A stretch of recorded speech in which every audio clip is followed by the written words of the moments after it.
responsible.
Afternoon, thank you very much and welcome here to Walsh Park in Waterford, or should I say good evening, because it's the 5 o'clock throw-in for the game we are at. It is the opening day of the Glen Dimplex All-Ireland Senior Camogie Championship, and while some games have already taken place, we'll give you updates on those before throw-in. It's a big evening for many teams, including the two sides playing here. Waterford against Dublin, two teams that will feel they can make it the knockout stages of this competition. Indeed, Waterford have been in the quarterfinals the last 4 years, but Dublin back in 2017 All-Ireland semi-finalists. They met twice last year. Dublin relegated Waterford, and as you saw in our coverage with Entry earlier in the year, Waterford still playing in Division 2, but when they met in the Championship last year, Waterford were 14-point winners, 2-17 to 9 points. I'm Darren Kelly, and delighted to be joined by Elaine Aylwood, who'll join me in the commentary box at 5 o'clock. Elaine, it's the opening day of the Championship. Every team is guaranteed 5 games again, thankfully, but this feels like a knockout match today. Absolutely, look, and the atmosphere and everything, even around the teams coming in there, the weather and everything today, and the surface here in Walsh Park, it really does feel like knockout championship camogie today. And look, there's a huge amount at stake for both these teams.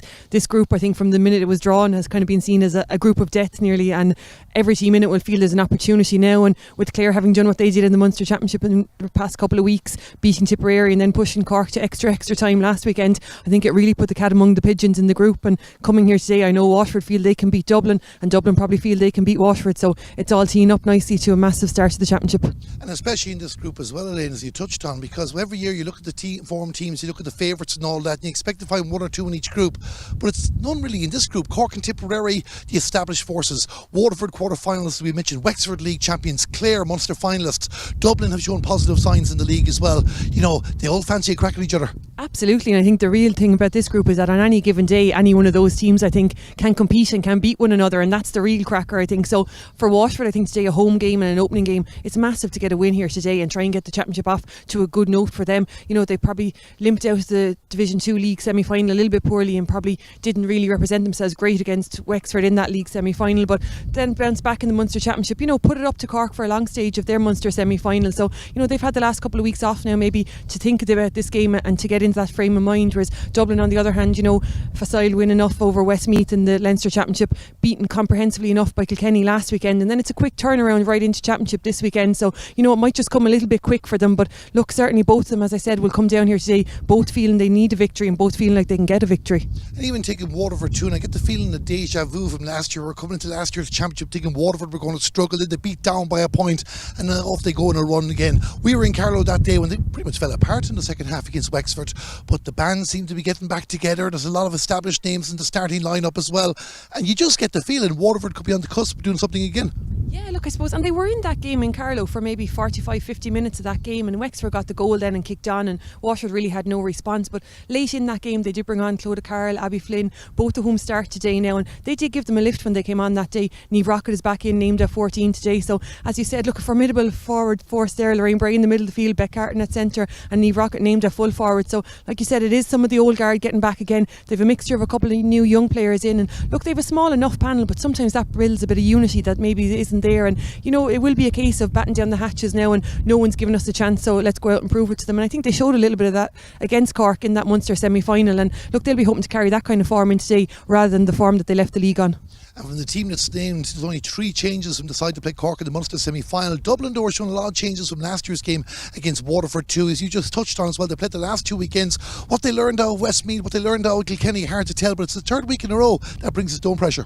Yeah, it does. And look, they have had a kind of an established, I suppose, core centre, 6 players throughout the league and right into the Leinster Championship. But as you said, look, probably didn't learn a whole lot against Westmeath. It was a handy enough victory. And then last weekend, I think from looking at the game, you could see the type of a game plan Dublin were trying to play, but when it broke down against Kilkenny, it broke down very badly and they were caught for 5 goals on that. So I suppose coming on off the back then of conceding 5 goals last weekend, you're starting to question maybe the game plan that you have in place, and will you be punished if it breaks down? And a week is a short time to try and fix those kind of things. So I suppose that probably did play on Adrian's mind. And look, he would have had to, review last weekend's Leinster final, box it off and try and get ready for this game all in the space of a week. So it's challenging in itself. As you can see from our attire, conditions are absolutely fantastic here in Waterford. Hopefully it's the same come 6:30 as well. Very, very important opening day of the championship. It's the summer grass, it's the fast ball. That's what these players want. Absolutely. Look, it's real championship feel, as I said, and the pitch couldn't be in better condition here today. The players have been waiting. Championship they've been peppering for it since the league finished for both teams. They've had their provincial championships or whatever, but it's all about championship, and that's what kicks off here today at 5 o'clock. And that's what we're looking forward to, Elaine. Before we go, you going to call it Waterford or Dublin? Yeah, look, I've tossed and turned the whole way up in the car thinking about it, but I actually think there's something, in Waterford. Like you said, I think there's just a bit of a kickback in them. When they come to championship, they just seem to be a different animal. They've been in the last 4 quarter-finals, they know what it takes to win knockout Camogie, and as I said, this is all the fields of it today, and I just feel Waterford might have enough on home turf. Waterford get the nod from Elaine, but it's guaranteed to be a cracking contest as well. We're looking forward to it. 5 o'clock throw-in. We'll be back in a couple of moments to build up for the big match, but first, let's get some pre-match thoughts from the respective sides. Delighted to be joined on by the Dublin senior Camogie manager Adrian O'Sullivan. And Adrian, championship finally here. You've been looking forward to this one. Yeah, absolutely. Look, it's the chairman Carl said inside the dressing room there. This is why we play ball. This is what we've been doing. This is why we've been back in the gym since November. This has always been the focal point, So, look, you couldn't ask for a trickier encounter than coming down to Waterford first day out. But look, this is why we're all here. So yeah, looking forward to it. And 2 teams, even though you haven't played each other this year, 2 teams that know each other so well. Of course, you relegated Waterford last year. They got their revenge in the championship as well. It's a real battle with so much at stake. No, absolutely. Look, there's a lot of crossovers there. Out of coach Bet Carton, Kate, in UL, and Kate Lynch and Mairead O'Brien are in UL in our Ashburn team as well. And Abby Flynn is up in DCU with a lot of our girls on their team that won the Ashburn as well. So there's quite a crossover there, and both teams know each other quite well, and there's 2 interesting games last year. We won 1 apiece, so I think both teams kind of feel that maybe if we can get the upper hand on the other today, that it's going to set us up nicely for the rest of the championship. I think it is a crucial game with regards to what's coming down the line the next few weeks. Adrian, you've had a couple of games in the Leinster Championship, including that test against Kilkenny last week. A lot of new players in your team as well, and they'll sample championship action on a national scale for the first time today. Yeah, absolutely. Look, we have 6 championship debutants today, so look, I know it's been well documented. We made that decision last year to kind of just start again and tear up the old plan and go with youth. And look, they're all getting their chance today. We gave them the jersey at the start of the year, and did I expect that they'd all hold on to the jersey and be still here in the first round of the championship? No, because that's not how it usually works, but they have, and that's it. So we promised them we'd give them the chance if they held on to the jersey, and they have. So we have 6 debutants today, and look, nothing that'll shine a light on you quite like championship, and you're playing like Waterford and Tip and Cork. We'll find out an awful lot about those young players over the next few weeks. Any changes or injury concerns? No, all good, as selected. Adrian, best luck. Alright, Delighted to be joined on by the Waterford senior Camogie manager Derek Lyons. And Derek, looking at your team first day of the championship, a familiar look starting to come to it. Yeah, certainly after all the league games now, and I suppose the Munster game we had against Cork, we've got opportunities to sort of pull things together a bit, and try a few things, as I said previously, and that's what it was all about leading into today, starting today now. Just saying to your colleague there, we've busy few weeks ahead of us, so yeah. And that's exactly it. Games coming thick and fast, but as you mentioned the league and the disappointment of losing to Wexford that day, but a positive showing against Cork in the Munster Championship. Yeah, and sort of a mixed feelings after that. We probably left it behind us, looking, and obviously Clare went on and competed very well against them as well. So yeah, look, again, the learnings from it, hopefully we can bring them to this game today. They're definitely heading in the right direction, and a bit like last year, we wanted to be getting to this day, the first day of the championship, to be ready, and that's in an hour's time, an hour and a half's time, we'll know whether that was all good stuff or not, And it is a difficult group as well, because all 6 teams well capable of getting results. A lot of expectation, no doubt, in Waterford this year. Well, there is, yeah. Look, and I've no doubt it's no different in Wexford or indeed Clare now after last week, and so there's teams like, I think this group is, I've called it the group of death anyway. Personally, I think it's a really, really hard group. It's going to be really hard to come out of. Any one of 3 or 4 teams will fancy beating 3 or 4 teams. Obviously you've got the Corks and the Tips, who are on paper the favourites to come out of the group, but there'll be a dogfight for that 3rd place and maybe the 2nd place, you know. And if we're going to be serious about being in any of those positions, we have to win here today at all costs, and I'm sure Dublin are looking at it the same way. Conditions absolutely fantastic. Walsh Park looks tremendous too. You'll be hoping for a good crowd on top of that. Yeah, well look, I mean the pitches, it's just commenting on it, it's like obviously ready for the seniors there last week, but it's absolutely immaculate. We're delighted to get to play in our principal county grounds here, and that's a great a testament to the county board to allow us to play here, you know. That's the first thing to say and to acknowledge that. And yeah, we're hoping the crowd will come out there. Obviously it's been streamed as well, and sometimes people would rather stay at home and watch it. There's so much sport on this weekend, but yeah, look, whatever will be here, they'll be shouting us on, and we'll do our best to try and get the result. We'll do our best for those who don't come as well. Before I let you go, any injury concerns or late changes? No, all good to go now. Everything's set up now to go, and hopefully we can drive on. That's the key to it. Derek, thanks a million. Best luck. Very much. Yeah. All right. Cheers, lads. Thank you.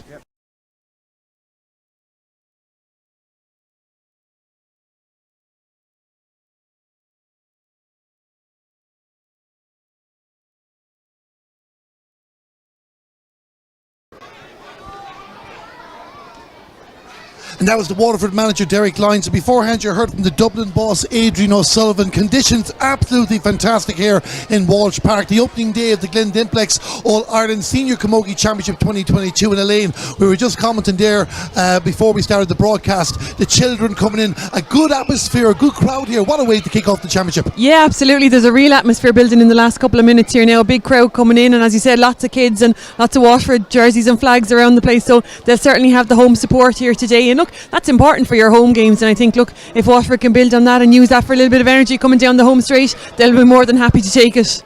In the middle there, the referee is Andy Larkin from Cork, with the 2 respective captains, Lorraine Bray from Waterford and Hannah Hegarty from Dublin. So let's run through the 2 teams first. We will start with the hosts from Waterford, wearing white today, and their team lines out as follows. In goal, number 1, Brianna O'Regan. Full back line of 2, Keely Corbett Barry. 3, Iona Heffernan, and 4 is Kate Lynch.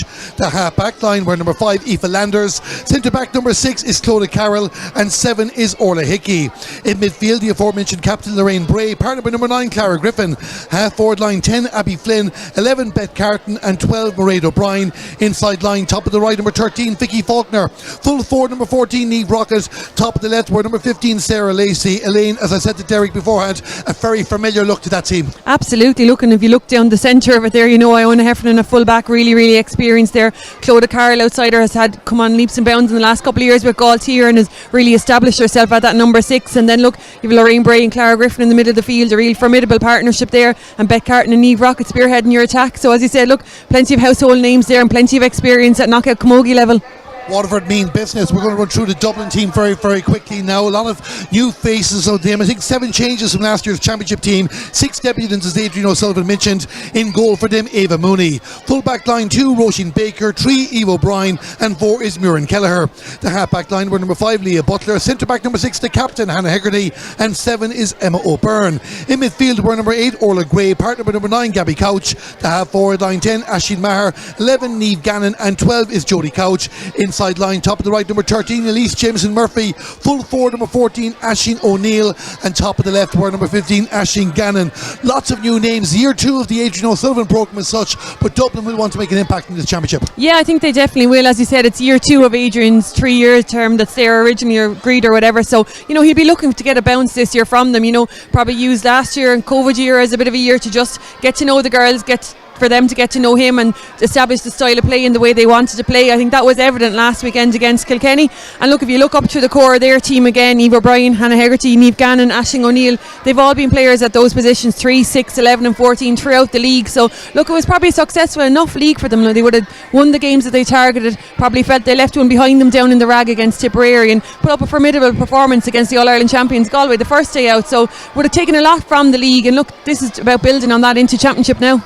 Building on for championship indeed, and we can't wait. A very exciting group. Of course, there's 6 matches taking place in the senior championship today, and we can give you a latest score from Pearse Stadium. 3:30 through in Galway, 4-11 Limerick 1-6. That's the latest score. Earlier Kilkenny 123 down 110. That is in Group 2, Elaine. Galway, Kilkenny, red hot favourites in that group. The other 4 teams, especially the Offaly Antrim game that's taking place currently, we'll be keeping a keen eye on that one. Absolutely. Look, and those 2 games already probably haven't gone the way everyone would have predicted. A Kilkenny win up and down, and Galway went ahead get at home against Limerick. So look, they're the two standout teams in that group, and the two you would expect who tops the group will come down to their last group game. But as you said, the other 4 teams then vying it out for that third spot in that group, you would imagine. So look, every game is going to be vital for them, and what's important now for the Downs and the Limericks of this world is to park the games against those, against Galway, against Kilkenny, and try and get something from the rest of the games. And of course there's big games as well. Cork are playing Wexford too. That'll be an intriguing contest. But Tipperary against Clare, big rematch there. I get your thoughts on that in a moment, but we're going to have a minute's silence here before a Ron Naveen.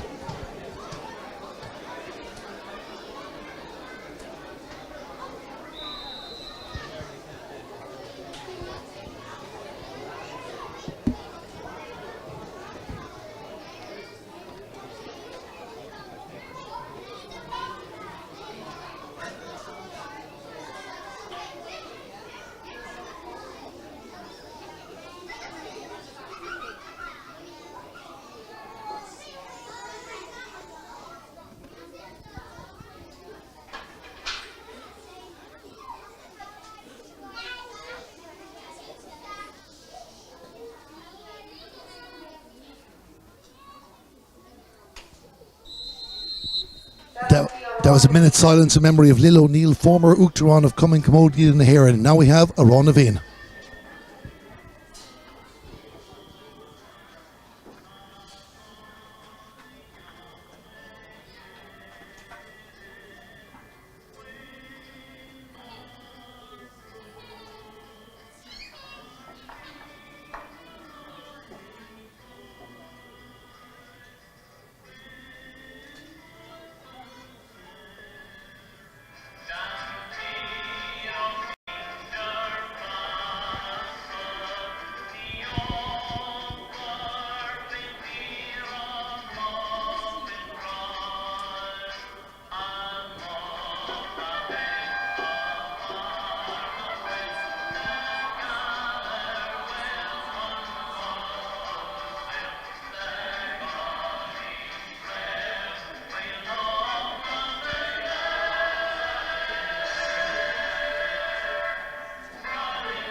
And that was a Ron Naveen. Volume picking up at the end. You heard the children in the background very, very excited about this game, and so will the teams from Waterford and Dublin, because the winners of this match will fancy their chances of making the quarterfinals, while the losers, not out the championship, will be looking over their shoulder. Both teams look pumped, ready to go, Elaine. We were watching the warm-ups there. We're just seeing what way they're lying now. Looks like Dublin are going to attack the goal to the right in the first half. Slight breeze maybe in that direction could be crucial.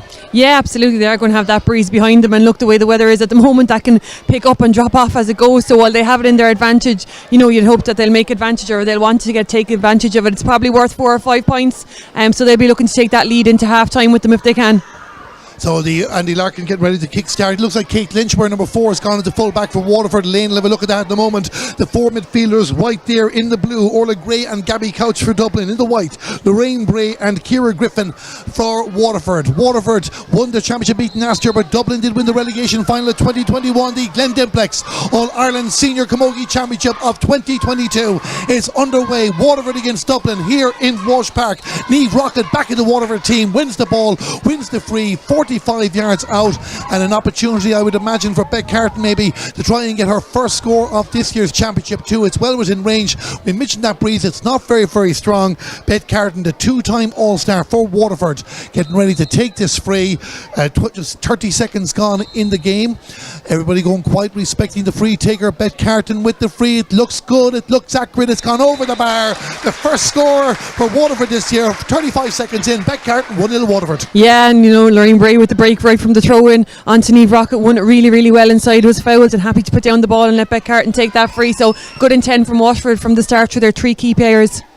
Ava Mooney is the Dublin goalkeeper, gets the ball out towards the middle opposing 65 near her line, as Dublin will look for a score as well to settle into this game. Waterford there defending and packs, trying to close out the space for these young Dublin forwards, but Dublin will work hard. Their number 15 Aisling Gannon joining her sister Niamh and Claire in the panel this year and fighting for possession there. The number 11 is Niamh Gannon, hitting to help out the sister, and Niamh moving down the right but finds it hard to get past Keely, Corbett Barry and Mairead O'Brien, one of the young players coming into the Waterford setup, with possession, just lost control of the ball, and it's going to be a sideline cut for Dublin, going to be taken between the 20 and 45 metre lines, and you can just sense the excitement here, which on the early stages of this match. Not even just over a minute and a half gone in the game. Aisling Gannon takes the sideline cut, but Waterford win back possession through their captain Lorraine Bray, but she stepped out over the line, and the linesperson this side of the field says it's going to be another Dublin go, and Aisling Maher and her experience going to be very, very important for Dublin this year. She's a 2017 All-Star. It's going to take this sideline cut just outside 45 yards, not thinking about going for a two-pointer, placing it along the ground. Waterford have won 2 Dublin sideline cuts in the early stages, but they haven't held onto the ball, and Aisling Maher is on the run. Player inside, but she might go for the score herself. Aisling Maher, with her leadership, puts the ball over the bar. Just over 2 minutes gone, a point apiece. Yeah, and obviously straight from the set play, you know, something that Dublin have obviously been working on. Happy enough to just go short, get the return then, and when she took on that Waterford defence, you know, she left them in her wake there, and a super shot from her and a super response from Dublin. Aoife Landers has the ball for Waterford. Wearing number 5 goes past the 45 metre line, not too far, but Clodagh Carroll back in the Waterford team as well. Great to have her. It looked like they weren't going to have her for 2022, but she is back in a central role for this Waterford team and sends the ball down in the direction of Beth Carton. Beth Carton being surrounded by 2 Dublin players, has Lorraine Bray, but takes the option to send the ball to Orla Hickey. A very strong half-back line for Waterford as they get it between the 2 65 metre lines.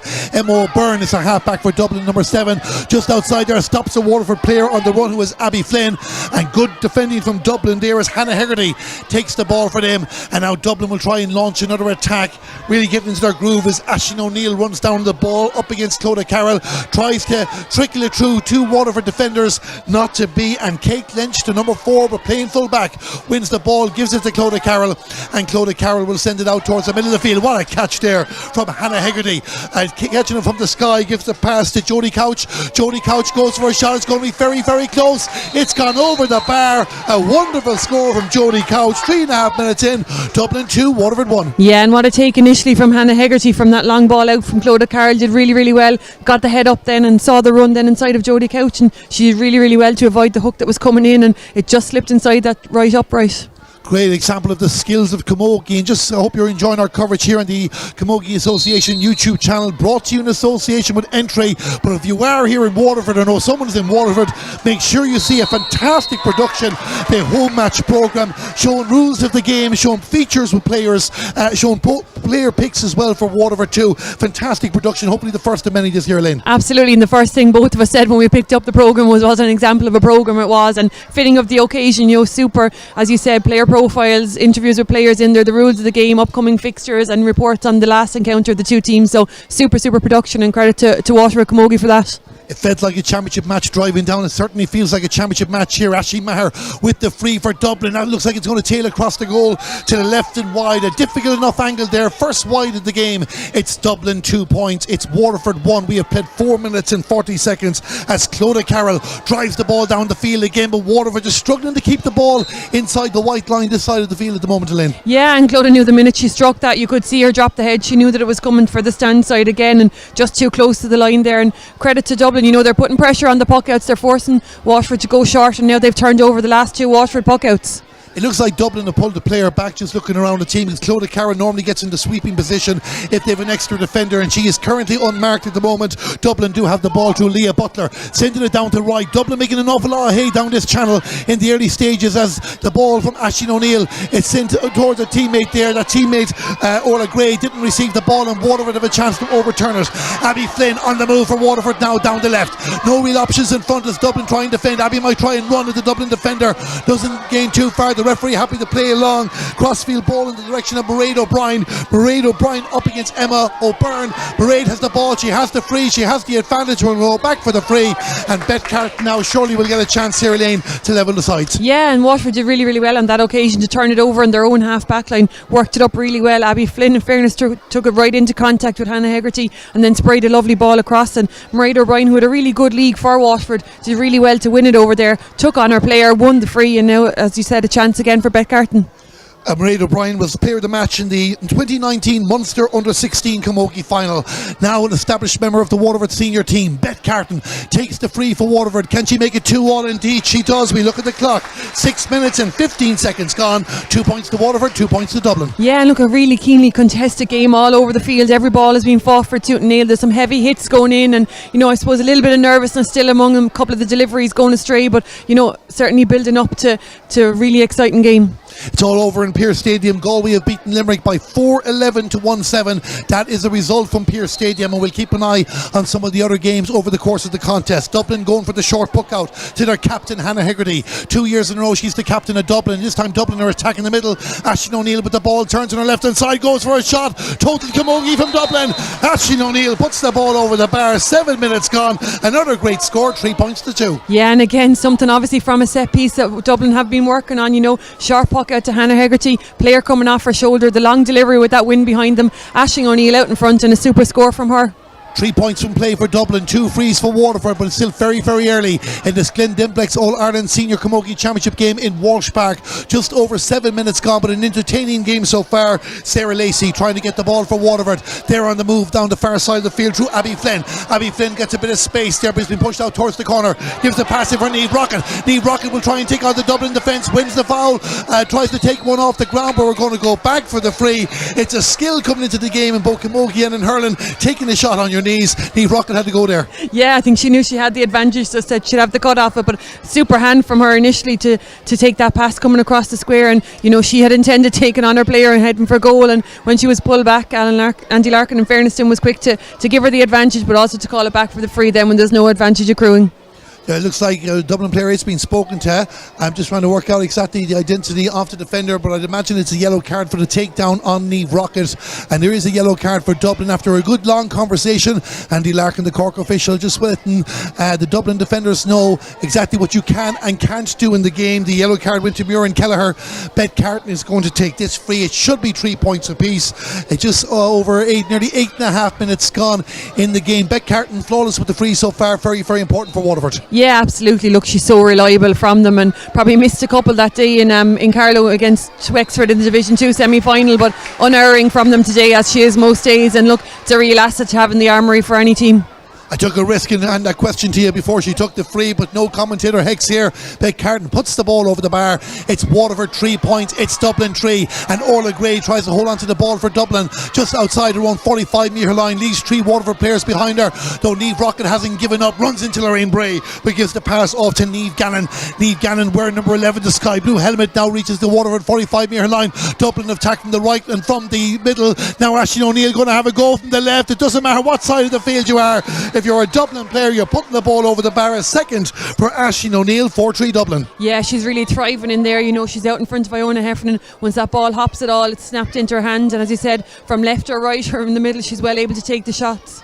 And great work as well from Orla Gray and Niamh Gannon, who's on the ball again. 4 points to 3 to Dublin. Niamh Gannon gives the pass cross field. She was trying to find Gabby Couch, just overhit it and finds Clara Griffin instead for Waterford. High challenge there on Clara Griffin from Orla Gray. Referee happy enough to play on. He wants to let them on and play. It did look a bit high, but we'll focus on the action on the field of play as Beth Carton moves the ball forward in the direction of Sarah Lacey.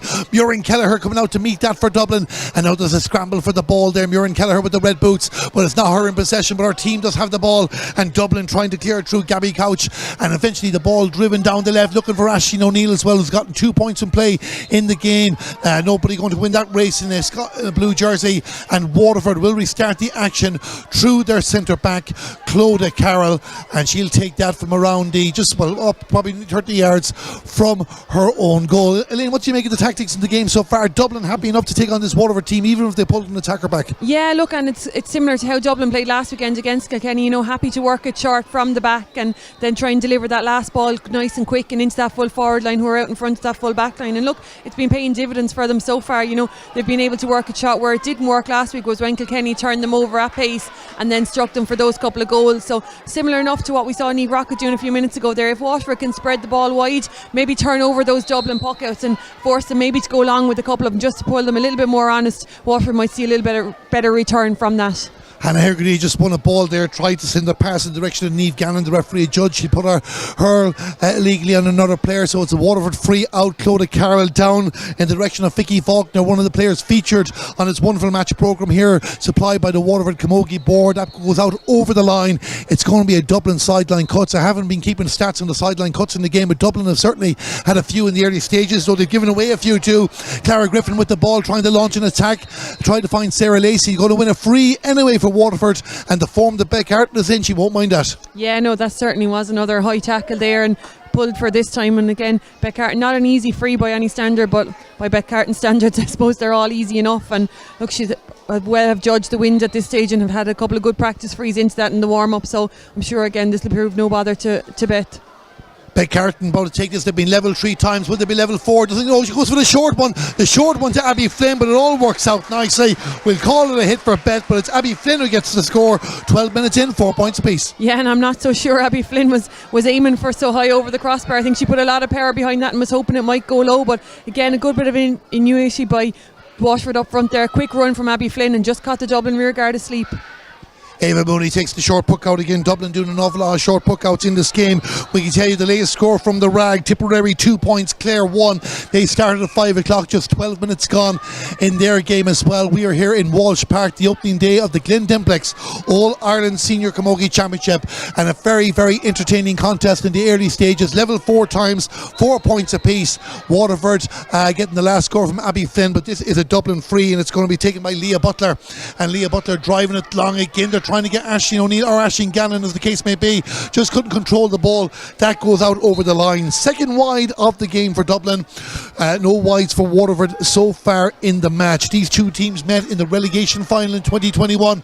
Dublin edging it on the occasion, and you might remember our coverage here in association with entry of the Division 2 Littlewoods National League semi-final a couple of months ago, where Waterford got beaten in the semi-final. Dublin in a groove there as Jodie Couch puts the ball over the bar. 13 minutes gone. Dublin back in front, 5-4. Yeah, and Dublin probably coming out a little bit better of the physical exchanges at the moment. You know, that was the ball Lorraine Bray probably touched down in the sky, but the physicality of Dublin came in, turned it over again, and you know, got the score off it. So as well as the physicality, they're well able to convert those chances. Referee spotted a foul there. I think it was on Muireann Kelleher. She's on the ground, so it's going to be a free out for Dublin. I was just mentioning there about Dublin beating Waterford in the league, but in Waterford, their big victory in the championship, 2-17 to 9 points. Dublin already look much improved on that performance after nearly a quarter of the game, but the concerns at the moment will be for Muireann Kelleher, who's won county titles with St Vincent's. Her club has played in an All-Ireland semi-final against Sarsfields, and he captained St Vincent's the year they went on to an All-Ireland semi-final as well. A vital cog in the Dublin defence. Even if she's only in the panel, I think about 5 years in total so far, she's a key member of that team. Absolutely. Look, and often does the man marking job inside in that full forward line when required, and look, has already picked up a yellow card, so is well able to mix it in the full back line there, but always attacking the ball, always moving forward, and you know, that's key for the way Dublin try and work the ball out of defences. You need your cornerbacks coming forward, and again on that occasion coming forward at pace before she was fouled by Sarah Lacey. We have to give kudos to the official Andy Larkin as well. He's letting these players off and hurl too. We often give out about referees. I think it's only right we compliment him. He must let these two teams play camogie. Yeah, absolutely, and that's what it's been like so far. You know, he's given the advantage where it's been due. He's allowed the full couple of seconds afterwards to see if anything develops from it, and if it doesn't, he's calling it back where the frees are. So, you know, exactly what we want to see. We have fantastic free takers on both sides, but what we want to see is live action. Eva O'Brien sent a long range free down for Dublin, but it's won by Clodagh Carroll, and her jersey was being held, so it's going to be a free out for Waterford just outside the 45 metre line. And Clodagh Carroll, the referee is having a chat with Orla Gray there, but either way it's going to be the free out. And it actually wasn't Orla Gray he was talking to, it was Elise Jamieson Murphy. She also with the yellow helmet, just like Orla Gray. Orla Gray's back in defence, helping out her team as Mairead O'Brien tries to get possession for Waterford, with good defending from Emma O'Byrne. Emma O'Byrne has the ball in her hand, has two teammates around her. One of them was Roisin Baker, but they lose out to Niamh Rocket. Niamh Rocket with the ball on the 13 metre line, looking for support. Mairead O'Brien keeps the ball in play, but Elise Jamieson Murphy back there to help out the Dublin cause, and real difficult there. Dublin defenders not giving Waterford much space. They did well to work out that puzzle. Beck Carton with a crossfield ball. This might find Lorraine Bray. Lorraine Bray goes to ground. Looks like there was a tangle between the two players. Vicky Faulkner might have more luck there. She tries to create a scoring opportunity. Moving inside, actually, Sarah Lacey. Sarah Lacey, the hands are out, but either way, Lorraine Bray goes for a shot at the post, and Lorraine Bray puts the ball over the bar. I think Derek Lyons was looking for a free, but he got a point anyway. Yeah, I think if he hadn't got that point, he would certainly have been in to talk to Andy Larkin. There was certainly a foul there on Sarah Lacey, but she did really well to release the ball, and Lorraine Bray, having got forward for that run across from the ball from Beck Carton, got on the end of it, and a super score from her. 5 points apiece here between Waterford and Dublin as Niamh Gannon gets ready to restart the action. It is helter-skelter stuff here down in the sunny southeast, and the weather is playing its part so far. Emma O'Byrne trying to hold the ball for Dublin, but it's the other number 7, Orla Hickey, who goes on the move for Waterford. Waterford are only once in the game so far. Orla Hickey sends a pass out to the left, out for Niamh Rocket, back to Orla. Can she get a bit of space to go for a shot? Looking for players on the other side of the field. Waterford are finding their players, trying to get a shot. Abby Flynn might have more luck. She has the advantage, but go for the shot. Abby Flynn looking for her second in the game, puts the ball over the bar. The referee's going to have a word with a Dublin defender. 6-5 Waterford. Yeah, and that's a super tactic from Waterford. They're getting a lot of return from it. You know, it's that crossfield ball. It's coming. They've swung it a couple of times right from the left hand side here the whole way across. The last one was into the path of Lorraine Bray. Didn't get on it initially, but eventually got the score, and that one again into the path of Abby Flynn. She got on it, was fouled, but still managed to get the shot away. Hannah Hegarty's received a yellow card for Dublin. There's another Dublin player on the ground at the moment. We'll checking the identity. I don't think it's Aisling Maher, but we'll double check that in a moment. I think it is Aisling Maher actually back there. She tracked the run there of Orla Hickey back that time, and yeah, it is Aisling Maher, I think, back there. She'd followed that super run from Orla Hickey, who eventually got the pass off to Niamh Rocket, took it again and started that move from a Waterford point of view. Aisling Maher, which called a vital person for Dublin. And of course, just to let you know as well, Aisling Maher, if you're looking for something healthy to her high protein vegan milk, she'll be launching Moose Vegan coming very, very soon, so keep an eye out for that. Certainly if you're an athlete or looking after your health at the moment, Aisling Maher, an ambassador for Dublin Camogie for many, many years as well, and one of the key figures in their drive for this year's championship. Thankfully she is okay, she is back on her feet, and we're getting ready to restart the action with Waterford 1 point in front. Ava Mooney to take the long drive down the field for her team, hoping to find Niamh Gannon. Niamh Gannon against Orla Hickey. Niamh wins it on that occasion. Keely Corbett-Barry is knocking around too, but Niamh Gannon's going to go for a score. Can she level the teams again? Niamh Gannon, the umpire's running for the white flag. Another great score here. 19 minutes gone. It's Niamh Gannon off the mark, 6 each. Yeah, and that came from a puck that Dublin went long on, you know, and they got reward from that as well. So Waterford probably just going to have to tighten up a little bit on that Dublin puck out. They're able to win them short, and now on that occasion winning them long as well, and getting into scoring positions. Tipperary lead clear by 4 points to 1. We'll look at some of the other games in a moment. Dublin have the ball again through Aisling Maher, back in her own 65 metre line, down towards the attack, down towards the inside line that are willing to take on this Waterford defence, and on that occasion Aisling Gannon just didn't get the ball won by Clara Griffin. Clara Griffin finds a teammate of Waterford, hand passing us out of defence. Kate Lynch there with the drive down towards the opposing 45 metre line. Dublin just getting a bit reckless at the moment in their challenges. Yeah, look, and it's starting to cost them. We've spoke about the quality of the free taker that Beck Carton is, but you know, a little bit of lack of discipline. They've 2 defenders now on yellow cards back there. We're 19 minutes into the game, you know, there's tough teak defending, but you need to be a little bit like, that was careless. That was an easy free, an easy giveaway, and an easy shot for Beck Carton. So Beck Carton with a free here. She has 3 frees scored in the game so far, but of course did set up another score with one of those. Here she goes for a shot at the post. That's not going to be in target. Might find a teammate, nearly did, but it goes across to the right and wide. Waterford's first wide of the game.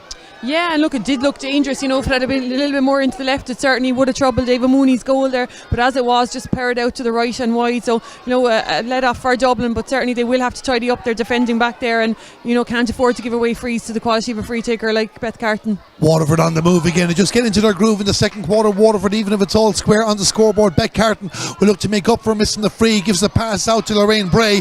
Both of them like the red helmets. Lorraine Bray, hands around her again. The free is being given. Dublin need to be very, very careful, because after the positive scores that they've gotten, they're giving away cheap opportunities. Yeah, absolutely. It's just really ill discipline down there. Every time, you know, Waterford get up on the attack, it's easy frees, and, you know, someone is going to take the hit for consistent fouling here now shortly. But just to go back to that initial pass from Beck Carton over the top into Lorraine Bray's path, the weight of it was weighted perfectly, just dropped into the waiting hand of Lorraine Bray. So super pass, and I suppose that's what Beth Carton gives to Waterford out around that half forward line, is she's able to spray the ball, she's able to bring other players into the play around her. And she puts the ball over the bar. 21 minutes in, it's Waterford 7 points. It is Dublin 6. The latest score from Enniscorthy. Wexford 2 points, Cork 3. Again, that's a 5 o'clock start as well. Very, very tight as Ava Mooney gets ready to restart the action for Dublin. And she's a good drive. Many good goalkeepers in Dublin with a good drive down the field. Ava Mooney part of that class as she gets in between the 45 and 65 metre line. But Waterford are just finding their players at the moment, finding their position, a bit better now. Can they put 2 points between the teams? We haven't had a margin like that there. The referee not happy with how play has developed. So this is going to be a throw-in ball just outside the Dublin 45 metre line, and it's a bit of a crooked one at the moment. So Andy Larkin getting the push in again a bit, and it was Clara Griffin against Aisling Maher. Nobody winning the ball cleanly. A foul on the Dublin player. It's going to be a free in for Dublin. I don't think they've had a score from a free yet. Aisling Maher had one shot at right, but that went across the goal and wide. She got a point just beforehand, and she gets ready to take this free about 50 yards out from the goal. We look at the clock, 21 minutes and 42 seconds. Aisling Maher knows how important this is for Dublin to stay on Waterford's tails at the moment. Hold parity. Aisling Maher with the free. It has the distance. Does it have the accuracy? Indeed it does. The ball goes over the bar. Level for the 7 times. 7 points apiece. Yeah, and look, I suppose that's the first real chance she's had at a free for a scoreable distance. You know, Waterford have been very disciplined in the attack back there. As you said, Clodagh Carroll back as a spare player, covering the ground really, really well, and just getting on the end of all those breaks has really limited the free opportunities for Dublin. But, you know, no better free taker, I suppose, than Aisling Maher when the opportunity does arise. Dublin on the attack again through Niamh Gannon, sending a nice ball in towards the sister Aisling there. Can she keep the ball in play? She chance here for Aisling Gannon, which is being held. Brianna Regan came out, but the referee might be looking at a penalty here for Dublin. It is a penalty for Dublin. I thought their hands were out there too. I don't know if we can see a replay of that, but it's a penalty for Dublin nonetheless. Yeah, Aisling Gannon did really, really well to collect it right on the end line there. Under pressure, you know, she had Clodagh Carroll inside her as well for company, but did really, really well to keep it in initially and to get across, cut across. We just see it again, just a little touch right on the end line to get it up into the hand. Iona Heffernan with pressure. Clodagh Carroll coming inside her again, and I think it was Clodagh initially. Yeah, pull back the left arm and, you know, free, and you could tell straight away where the way Andy Larkin left the middle of the field that he was going in and it was going to be a penalty, and Clodagh down now, I think, just getting a little bit of attention. But look, there's no gimmies and penalties when you're facing Brianna O'Regan. You know, superb goalkeeper. She stopped many a penalty in her time, so I'm sure she'll fancy her chances here this one. And I read a piece in one of the local outlets during the week. She's been unlucky not to be nominated for All-Stars, and I would agree with that. But then again, you could have 5 All-Star nominees for goalkeepers at the moment, such as the quality we have throughout the country. Yeah, absolutely. The standard is absolutely amazing. Goalkeepers throughout the country at the moment, across all the divisions, across all the you know, the junior, the intermediate and the senior championships. But certainly Brianna O'Regan is one that stands head and shoulders above the rest of them, and, you know, she's a bit of an expert when it comes to penalty stopping. So, you know, I'm sure that's probably been in the Dublin heads during the week, that if they got a penalty they would have to face Brianna O'Regan, and I think Clodagh Carroll maybe just getting a yellow card there just for her troubles. Adding insult to injury after picking up the knock, but thankfully she's okay. An interesting score, we can tell you, currently in Burr, Offaly 1-5, Antrim 4 points. But here now it's a penalty for Dublin. Aisling Maher, can she get the first goal of this game 6 minutes before half time? It's Aisling Maher against Brianna O'Regan. 7 points to Waterford, 7 points to Dublin, level 7 times. Here we go for Dublin. Aisling Maher with the shot, hits it, a goal for Dublin! A goal for Dublin. Aisling Maher puts the ball to the back of the net. A superb penalty. Yeah, I probably built Brianna O'Regan up there, but there certainly was no stopping that one. Aisling Maher tucked it right away into the right hand corner, far enough away from Brianna O'Regan. She was never going to get a hurl near it. A penalty better than anything we saw in the Europa League final during the week between Eintracht Frankfurt and Rangers. Now Dublin with the ball. Can they put 2 scores between these teams? Have they struck the first blow in this Glen Dimplex All-Ireland Senior Camogie Championship match on the 65 metre line? But Waterford very, very disciplined. The Dublin player went to ground. I don't think there was a foul there myself, but she definitely lost her balance in the process. Yeah, I think Lorraine Bray's hurl might have just maybe connection with the helmet, but I don't think there was any intent, and I think it was just the intensity of the tackle. But, you know, I thought before that maybe Leah Butler did well not to be blown for overcarrying there. Waterford did really, really well to stand her up, I think, and just try and force the overcarry. It wasn't given, and looks like we'll have a hot ball now around the middle of the field. Yeah, I think it's Gabby Couch that's receiving attention there, and hopefully she is okay. The Couches have just been tremendous since breaking through the Dublin setup as well. Gabby scored 2 goals against Kildare for the intermediates back in 2019, their first win of that particular campaign. And herself and the sister Jodie have worked their way into the team there now. And as Elaine mentioned, we are going to have a throw-in just outside the Waterford 65-metre line. Dublin, that goal, the penalty from Aisling Maher, giving them a 3-point advantage here in Walsh Park in Waterford, and play restarts. I'd say we'll have a few added minutes at the end of the first half as well.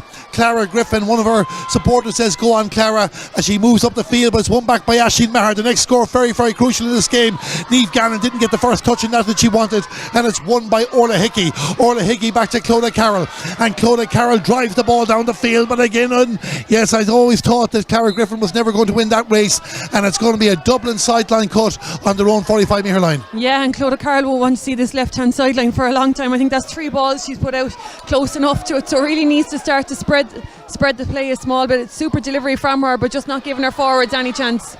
Hannah Hegarty didn't find a blue jersey, found 2 white jerseys, and Vicky Faulkner, a high challenge there, but play continues on. You can hear the supporters in the background.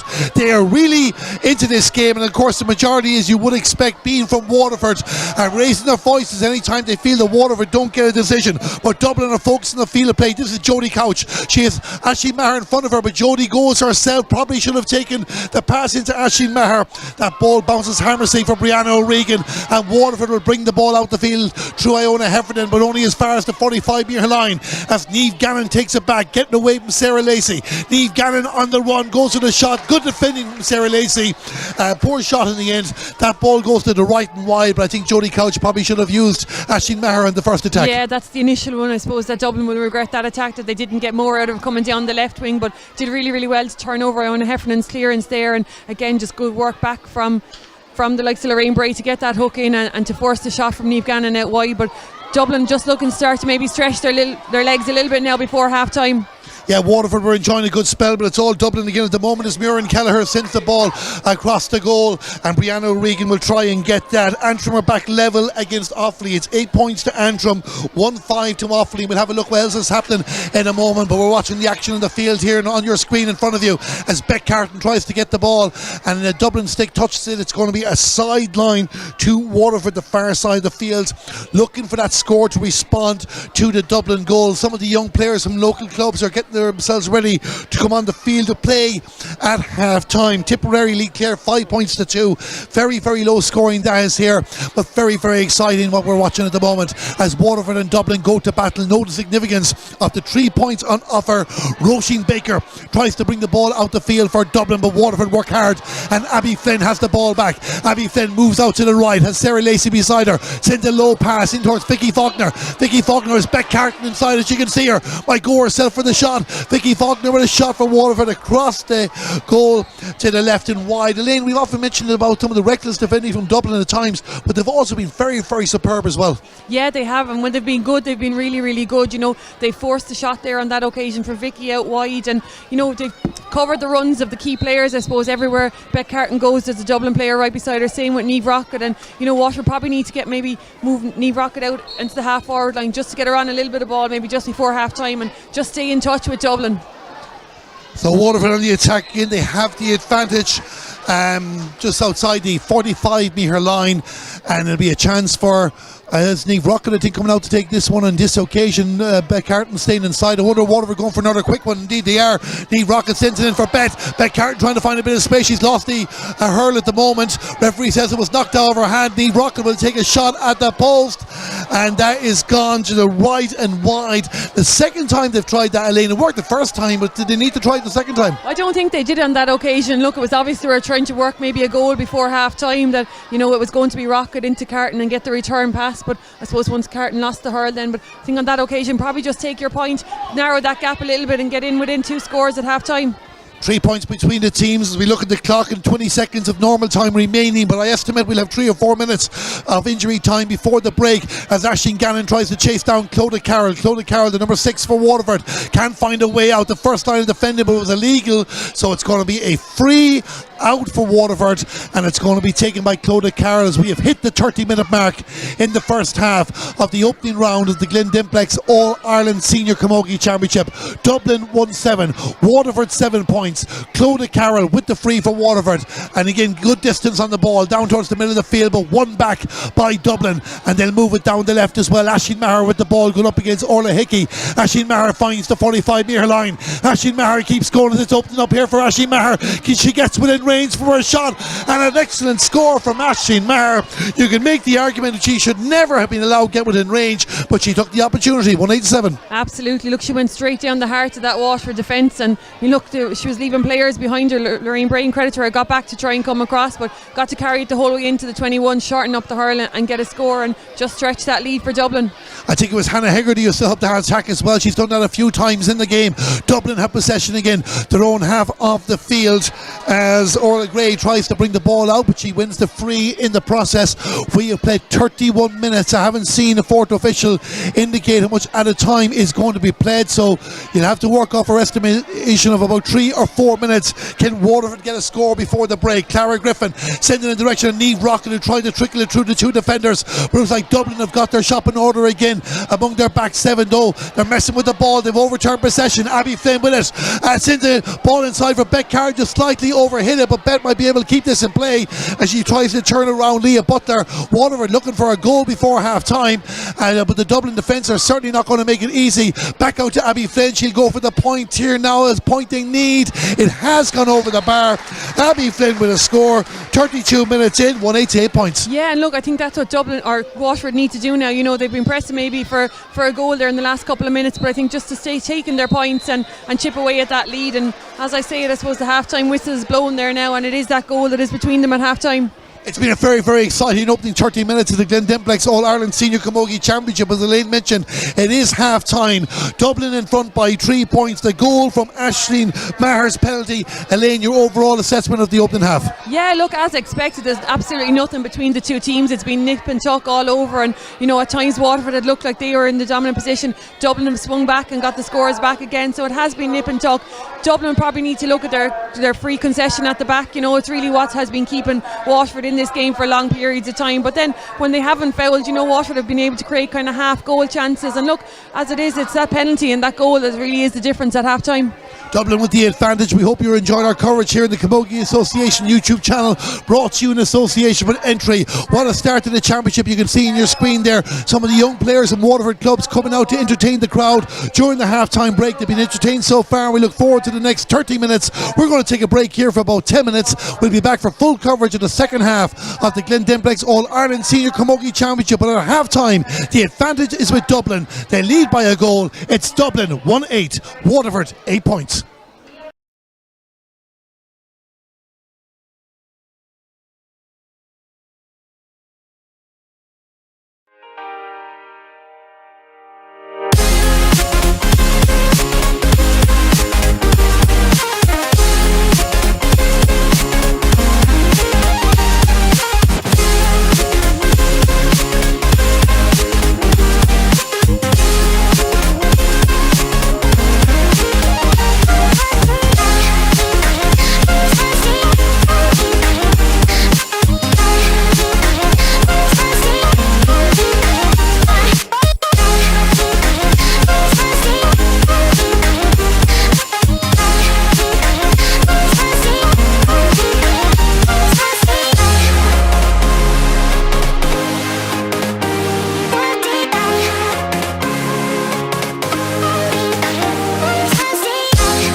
Back here to Walsh Park, and as you can see on your screen at the moment, while the players are coming out in the field of play, we're being entertained by, well, it looks like Elaine under 8s, I'd imagine, from 8 different clubs here in Waterford. But again, adding to the occasion and the carnival atmosphere that we've enjoyed since we arrived here today. Yeah, it's been brilliant for them, and 8 clubs getting to experience Walsh Park, I suppose, and getting out there to show their skills, and some really great battles all over the field out there in those 4 little games. So super for all those players to get out there and bring all along all the mammies and daddies and grannies and give us all a chance to see Waterford Camogie today. And we can reassure you, in the middle of that crowd of people out there are the Waterford and Dublin senior camogie teams who have come out for the second half, and the match officials as well. A very, very entertaining opening 30 minutes. If you're only joining us here, Darren Kelly and Elaine Aylward in the commentary box. Dublin 1-8, Waterford 8 points. Just while we're waiting for the pitch to clear before we get the second half action, to give you latest scores from around the grounds. First, the results from the earlier games. Kilkenny 123 down 110, and Galway 4-11, Limerick 1-7. They are both results. The game's taking place at 5 o'clock. Well, Antrim are gone 3 points in front of Offaly. Antrim 1-9, Offaly 1-6. And in this group, Group 1, Cork lead Wexford 1-8 to 3 points. And Elaine, I suppose the one that we're keeping a keen eye on at the moment, based on the group, we're in Tipperary and Clare. Low scoring, you described it as cagey. 5 points to 3 to Tipperary. Yeah, look, and third meeting in 3 weeks, you wouldn't expect it to be anything but cagey, I suppose. And certainly looking at the scoreline, it does look to be that way. I'm sure after 2 previous meetings, matchups are going to be key there, and they'll all have looked to get their matchups bang on, and in a low scoring event like that, anything can happen. So obviously both still in it coming up to half time there, so huge second half to come in the rag, I'm sure.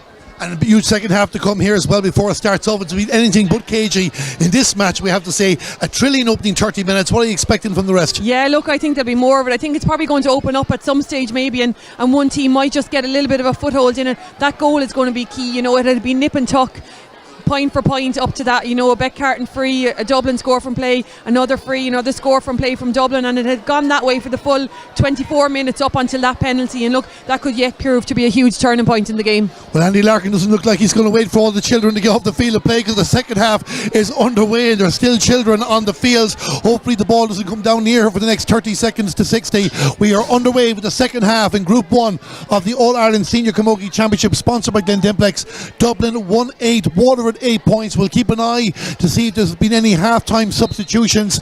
None standing out at the moment, and a scramble for play between the 45 and the 65 metre line as Dublin attack the goal to the left in the second half, holding the advantage here.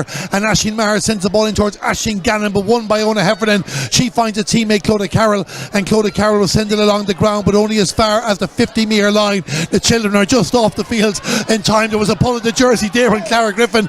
In fairness to the referee, he couldn't see that. Waterford are down the other end of the field and will try and make this count as Abby Flynn tries to control the ball. We'll tell you the scores from the first half in a moment. Orla Gray wins the ball for Dublin, moves up towards the 65 metre line. Again, around 4 or 5 Waterford players, goes to ground, gives the pass forward and to Gabby Couch, and the referee eventually gives the a free for Dublin. And just while I have that moment, we'll run through the half-time scores for Dublin. Aisling Maher with 1-3, a goal from a penalty, 1 free, 2 points for Jodie Couch, 2 points for Aisling O'Neill, and a score for Niamh Gannon. For Waterford, they had 4 frees from Beck Carton, 3 points in play for Abby Flynn, 1 for Lorraine Bray. This is Aisling Maher, about 70 yards out from the goal. Can she put Dublin 4 points in front? A minute and a half gone in the second half. It's going to travel. Brianna O'Regan got a touch and it goes out for a wide. So the first wide of the second half remains a 3-point ball game. Yeah, and a dangerous ball in from Aisling Maher there, and I thought Brianna O'Regan did really, really well to get a hand to it, but obviously it was a Dublin hurl that touched it last. And just again from that free in the middle of the field, the physicality of Dublin, I suppose, really standing out at the minute there. Beck Carton has the ball the far side of the field. A crossfield pass for Vicky Faulkner. Needed the first touch to go her way. She might get it the second time of asking.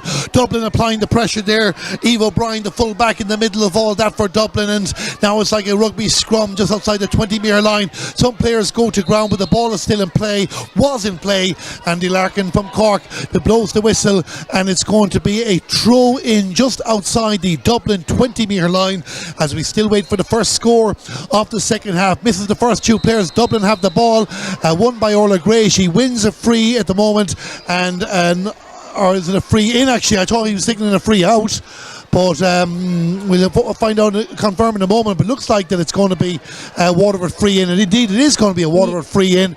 It's going to be taken by Beck Carton, looking for her 5th point of the game, and surely will be the first of the second half. So Beck Carton in front of the posts. Should be no problem, even though Dublin only left 2 players on the line. She puts the ball over the bar. 3 minutes into the second half. It's a 2-point ball game. Waterford 9, Dublin 1-8. Yeah, and Orla Gray just blown, I think, for picking the ball off the ground there. And I suppose, look, that's one thing. If I was Adrian O'Sullivan in that Dublin dressing room at half time, I'd have been talking about being more disciplined in defence and, not giving away those silly type of frees. And I suppose picking the ball off the ground comes into that category right in front of your own goal, and a gilt-edged chance for Beck Carton.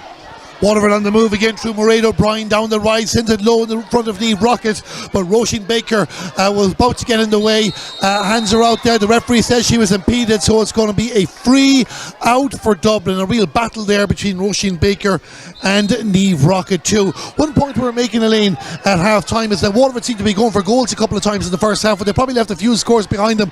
No doubt they've been told to stop doing that during the break. Yeah, look, I think they just forced 1 or 2, and the one that comes to mind, I suppose, is the free that Beck Carton had. Left it to Niamh Rocket. They tried to work a 1-2. It didn't work out and they got nothing from it. So I just felt that was probably one that was left behind by Waterford in that first half. You can hear the crowd again really into this game. It's a bit stop-start at the start of the second half, but all to play for. And of course, as we mentioned, it means so much. Cork, Tipperary, Wexford and Clare, the other 4 teams in this group. The group winner goes straight into the All-Ireland semi-finals.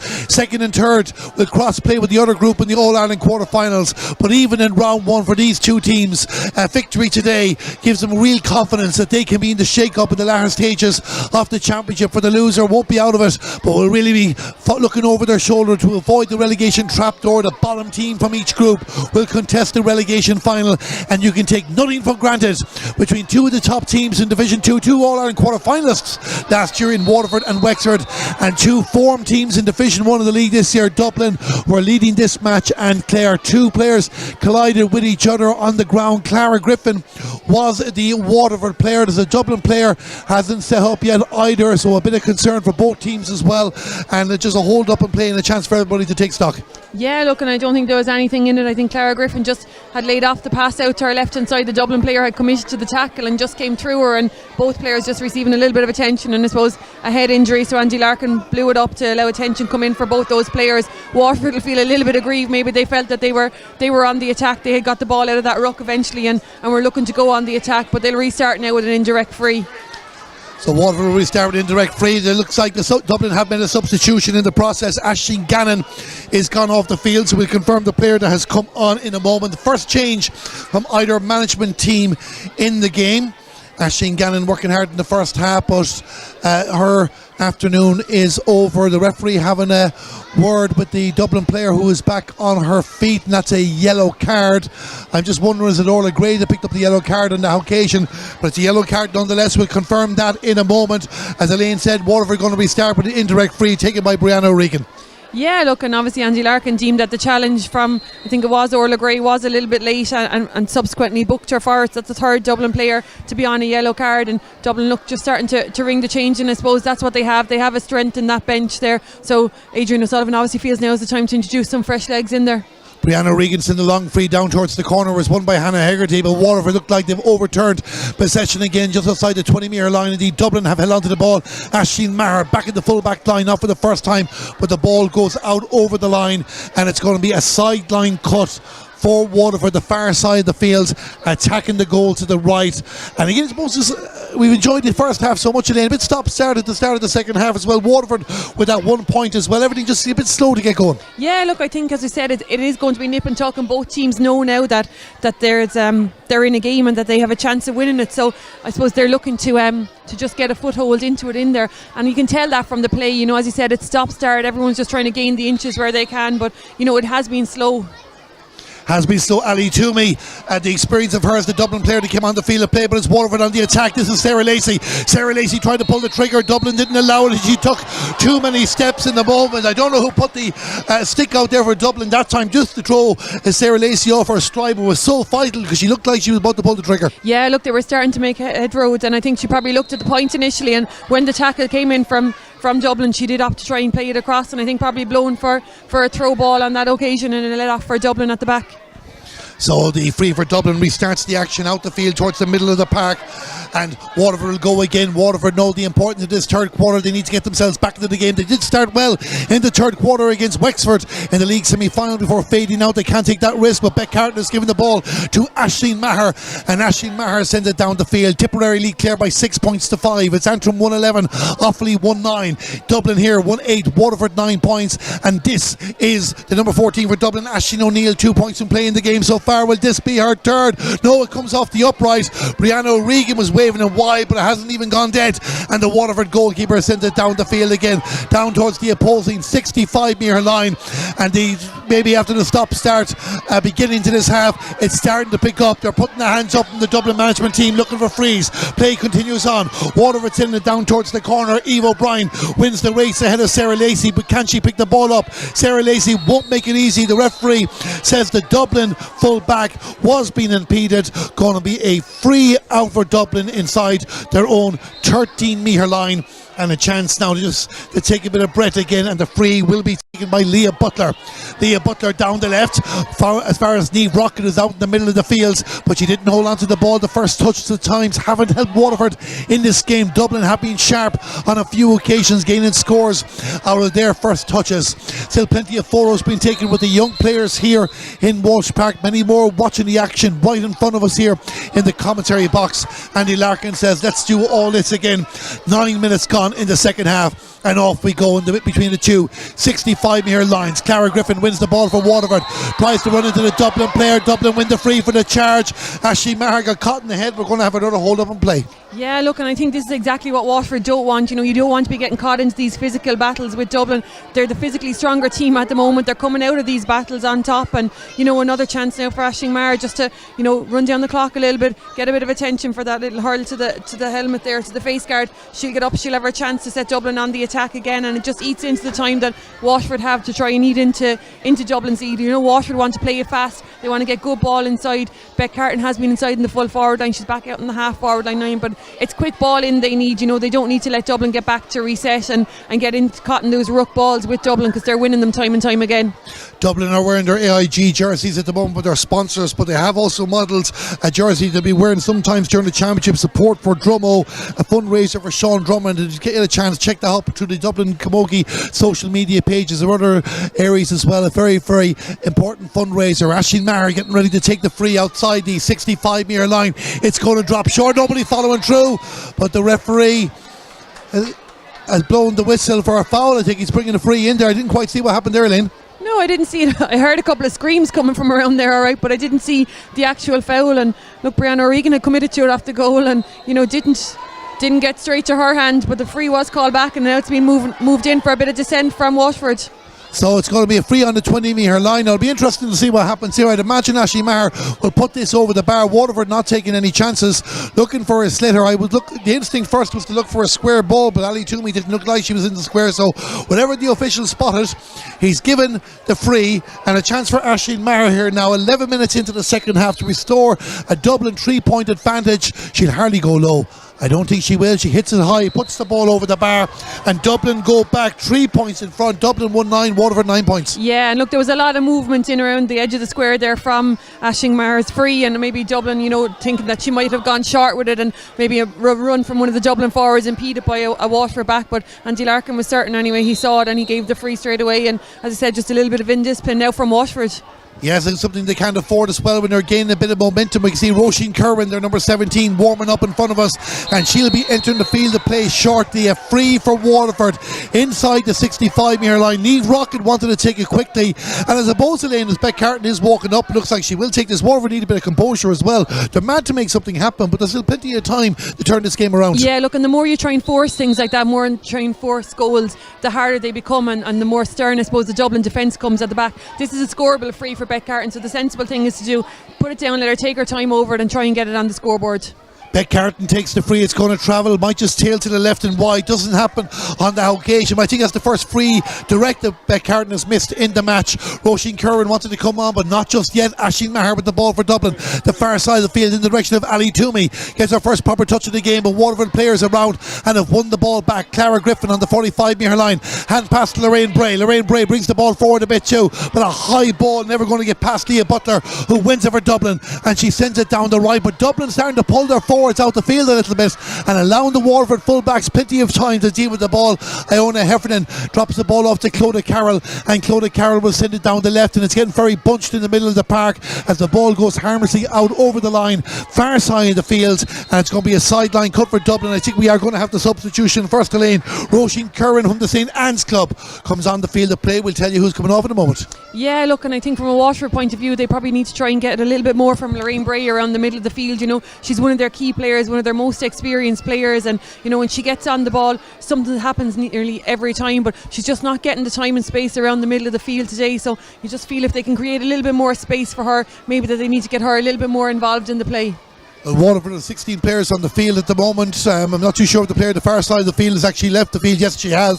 So the player gone off the far side of the field will confirm that identity. If you're listening to, or watching us I should say, from Kilmacud Crokes, well, Izzy Davies for Dublin will be on the field to play shortly, wearing number 27. She's getting ready to enter the action, but this is Beck Carton, this is Waterford on the move, and Orla Grace that very, very tight to her there, never give her a clean chance to pull the trigger. I think it's Sarah Lacey that's gone off for Waterford. Play continues on down towards the 20-metre line as Waterford look for another score to get this back to a 2-point ball game, but Dublin working very, very hard. Elise Jameson Murphy sends the ball out the far side of the field, and Dublin are on the move again through Aisling Maher, and she's got up towards the 65-metre line, takes on Keely Corbett Barry and continue to keep going, sends it in towards the attack, but again Dublin just lacking numbers inside there at the moment, and Waterford are able to send the ball back down the field again, and Dublin will have to work a way of dealing with that, or their hard work is not going to help. Roisin Baker leaning into the Waterford player, maybe she was looking for the foul. Either way, she gives it to Emma O'Byrne. Emma O'Byrne down the left now. Will Dublin get more work out of this one? Good defending from Waterford. The referee says it's a foul. Hard one, you could argue. Either way, it's a Dublin free lane. Yeah, it's probably one of the softer ones we've seen going today, and you know, I suppose Waterford would have a little bit of grievance. They thought maybe a bit of overcarrying at the back from Dublin there, but Iona Heffernan and Ali Toomey, I think, just going shoulder to shoulder with that one. Toomey went to ground, and you know, the forward will often get the benefit of the doubt, I think, in those occasions, and did on this occasion. And now we have Aisling Maher, who's, you know, we've seen the last couple of minutes back on her own full back line, half back line, setting up those attacks, is now up front with a shot at goal and a chance to extend that Dublin lead. This could be a big moment in the game if Dublin put this over, because they'll go 4 points in front. We are on the 3-quarter mark. Aisling Maher looks perfect for us. It has it tailed away. It did tail away the last moment, and in fairness, there was a spin on that ball, because I was convinced at the start it was going over. Yeah, and you could tell from the way it hit the hurl that she had hit it really, really well, and as you said, just got caught either on the wind or at the tail end of it, but tailed off to the right and wide, and just leaves Waterford then with a chance. Beck Carton is on the move down the left for Waterford. Can she respond now and get a score from them? And again, it's gone out to the left, and just not happening in regards to scores for Waterford at the moment. Both teams again lining up players. Rachel Walsh from Brotherstown in Waterford will be on the field to play shortly. We can also tell you that Emma Flanagan from Lucan Sarsfields is warming up for Dublin. Sarah Lacey, the player that went off, just walking across our commentary box here at the moment. She left the far side of the field, and she heads up into the main stand here as the referee blows the whistle to allow the changes to take place, and it's Waterford making a change. Yes indeed, Rachel Walsh, as mentioned, is on the field. Dublin haven't brought on any of their 2 players yet, though they're fully kitted, ready to go. Emma Flanagan having words with manager Adrian O'Sullivan. Waterford haven't taken off their other player yet, so we'll just wait for that to take place. And the player coming off is Mairead O'Brien, so that's the second substitution in the game for Waterford. Mairead O'Brien off, Rachel Walsh on, both young players in the Waterford setup. Elaine, we're at the 3-quarter mark here inside the final quarter. Waterford had huffed and puffed a good bit in this third quarter, but they haven't blown down the Dublin advantage so far, and like frustration, could that be starting to creep in? Yeah, I think a little bit, and again, they're just probably trying to force things a little bit. You know, Beck Carton with that last shot off the left, probably a difficult shot to take on, maybe not the correct decision, and credit to Dublin, you know, they're getting the numbers back and they're forcing those kind of shots. Well, Roisin Curran has given them a lift there because he just hit the ball over the bar, not long on the field of play. Roisin Curran with the point, and it's back to a 2-point ball game. Waterford 10 points, Dublin 1-9, and there's referee has. I'm not again, Elaine. You'll have to. He's half a Roisin Curran's hurl in his hand, is what he has. I think when that block came in, the hurl obviously went flying in half. So Andy Larkin get one half of it, and Roisin looking for the other half. But Waterford now have put on Rachel Walsh. Sorry, Darren, and she's just picked up Aisling Maher, and I think that's a really important move for Waterford. Someone needs to go toe to toe with Aisling Maher. She's gone back the field to pick up puck out after puck out time and time again, and she's been allowed to get them uncontested, and she's setting up Dublin attack after attack. So Waterford need to go man on man with her. So we'll see how she gets on there, because Aisling Maher has the ball from the distance. The referee wasn't talking the second slither up there first. That led to my confusion. But as Elaine said, it was the deal with the hurl. Either way, Abby Flynn is the ball for Waterford. Down towards the corner. They only trail by 2 points. And Vicky Faulkner tries to keep it in play. Just couldn't get control of the ball. Dublin applying the pressure in defence. And it's going to be a Dublin sideline cut, the far side of the field. They're attacking the goal to the left. And I think Dublin have made a substitution. I think Emma Flanagan is on the field of play. I do see number 26 out there. Even though they're right in front of us here, there's so much action going on the field of play. We're missing the substitutions as they take place, but we'll confirm who's gone off in a bit. Anyway, Dublin have the ball, their own half of the field. Muireann Kelleher bringing it out towards the 45-metre line, but runs into the Waterford player. Rachel Walsh has done well there, gives the ball to Beck Carton. Beck Carton just can't get away through the blue wall and sliding up in front of them, but Waterford spreading the ball. Bit of skill there from Roisin Curran. Didn't have the desired results. Goes out to the left and wide, 6 wides in the game for Waterford. Yeah, and again, just that little lack of composure up front again. You know, the ball was bopping around there. People were probably afraid to take the shot, and when it did come, it wasn't the correct decision. It wasn't the right shot to take. You know, Waterford conscious, I suppose, of trying to work the ball maybe to Beck Carton time and time again. But, you know, sometimes there's been players in better positions, and they're the ones that need to take those shots. Wexford have scored a goal against Cork, but it's currently Cork 1-10, Wexford 1-5. We'll give you updates from the other two games in just a couple of moments. Here the action inside the Waterford 65-metre line. Dublin holding a 2-point advantage, even though they've only scored once in the second half so far. But Waterford coming with energy now. Feel they have to make something happen, and that's a take from Vicky Faulkner. It's the take she's been waiting for in the match. Now what can Vicky do? Goes inside, impeded by the Dublin defender. I think it was Emma O'Byrne. Going to be a free in for Waterford, and Beck Carton a chance to bring it back to a 1-point ball game. Of Vicky Faulkner, I was feeling myself, Elaine, she needed one good first touch. She got it that time. She wins the free. Yeah, had been misfortunate on the one beforehand over on the far left hand side. You know, the touch just left her down, spilled out over the sideline, but made no mistake on that occasion. And you know, that's what Waterford need Vicky Faulkner to do. That's her game. Get out onto the ball quick and run at defences. And look, she's a neat player. She's a small player. She gets fouled on occasion, and again on that occasion, and a chance again for Beck Carton now just to reel Dublin in that little bit more. It's all square in the rag. Tipperary 7 points, Clare 7. The free from Beck Carton puts the ball over the bar, and it's back to a 1-point ball game here in Walsh Park with just 10 minutes to go. 11 points to Waterford, 1-9 to Dublin. You wouldn't want to call this now, Elaine? Absolutely not. Look, and I think from a Dublin point of view, another substitute introduced there again. Probably just trying to get fresh legs onto the field and just try to see this one out. But you know, you feel the longer that they leave Waterford in this game, the better chance Waterford have of getting something out of it. Yes, Izzy Davies has come on the field to play for Elise Jemison Murphy. Action here at Waterford. Antrim 3-15, Offaly 1-10. That's the other game we wanted to update you on. But this is Rachel Walsh. Rachel Walsh, the advancing number 4, who's Kate Lynch. Kate Lynch has played much of her career in attack. Named the corner back today, started at full back, but the ball drops to Ava Mooney, the goalkeeper, as she's come out the field, but it works its way to Leah Butler. Leah Butler on the 20-metre line. Needs a bit of support there. Waterford not making it easy. Get her out over the line. And Waterford now making a few things happen. Can they get the equalising score? Niamh Rocket is coming down to take this. I wonder will she consider it, because it's a nice angle for a sideline cut if you can get it. And remember, in Camogie it's 2 points for a sideline cut. She is looking around to see options though, so I don't think Niamh is considering this at the moment. Will she surprise me? Sends a low one for a teammate in front. Back to Niamh Rocket. Niamh Rocket will go for the shot. The other teammate was Abby Flynn.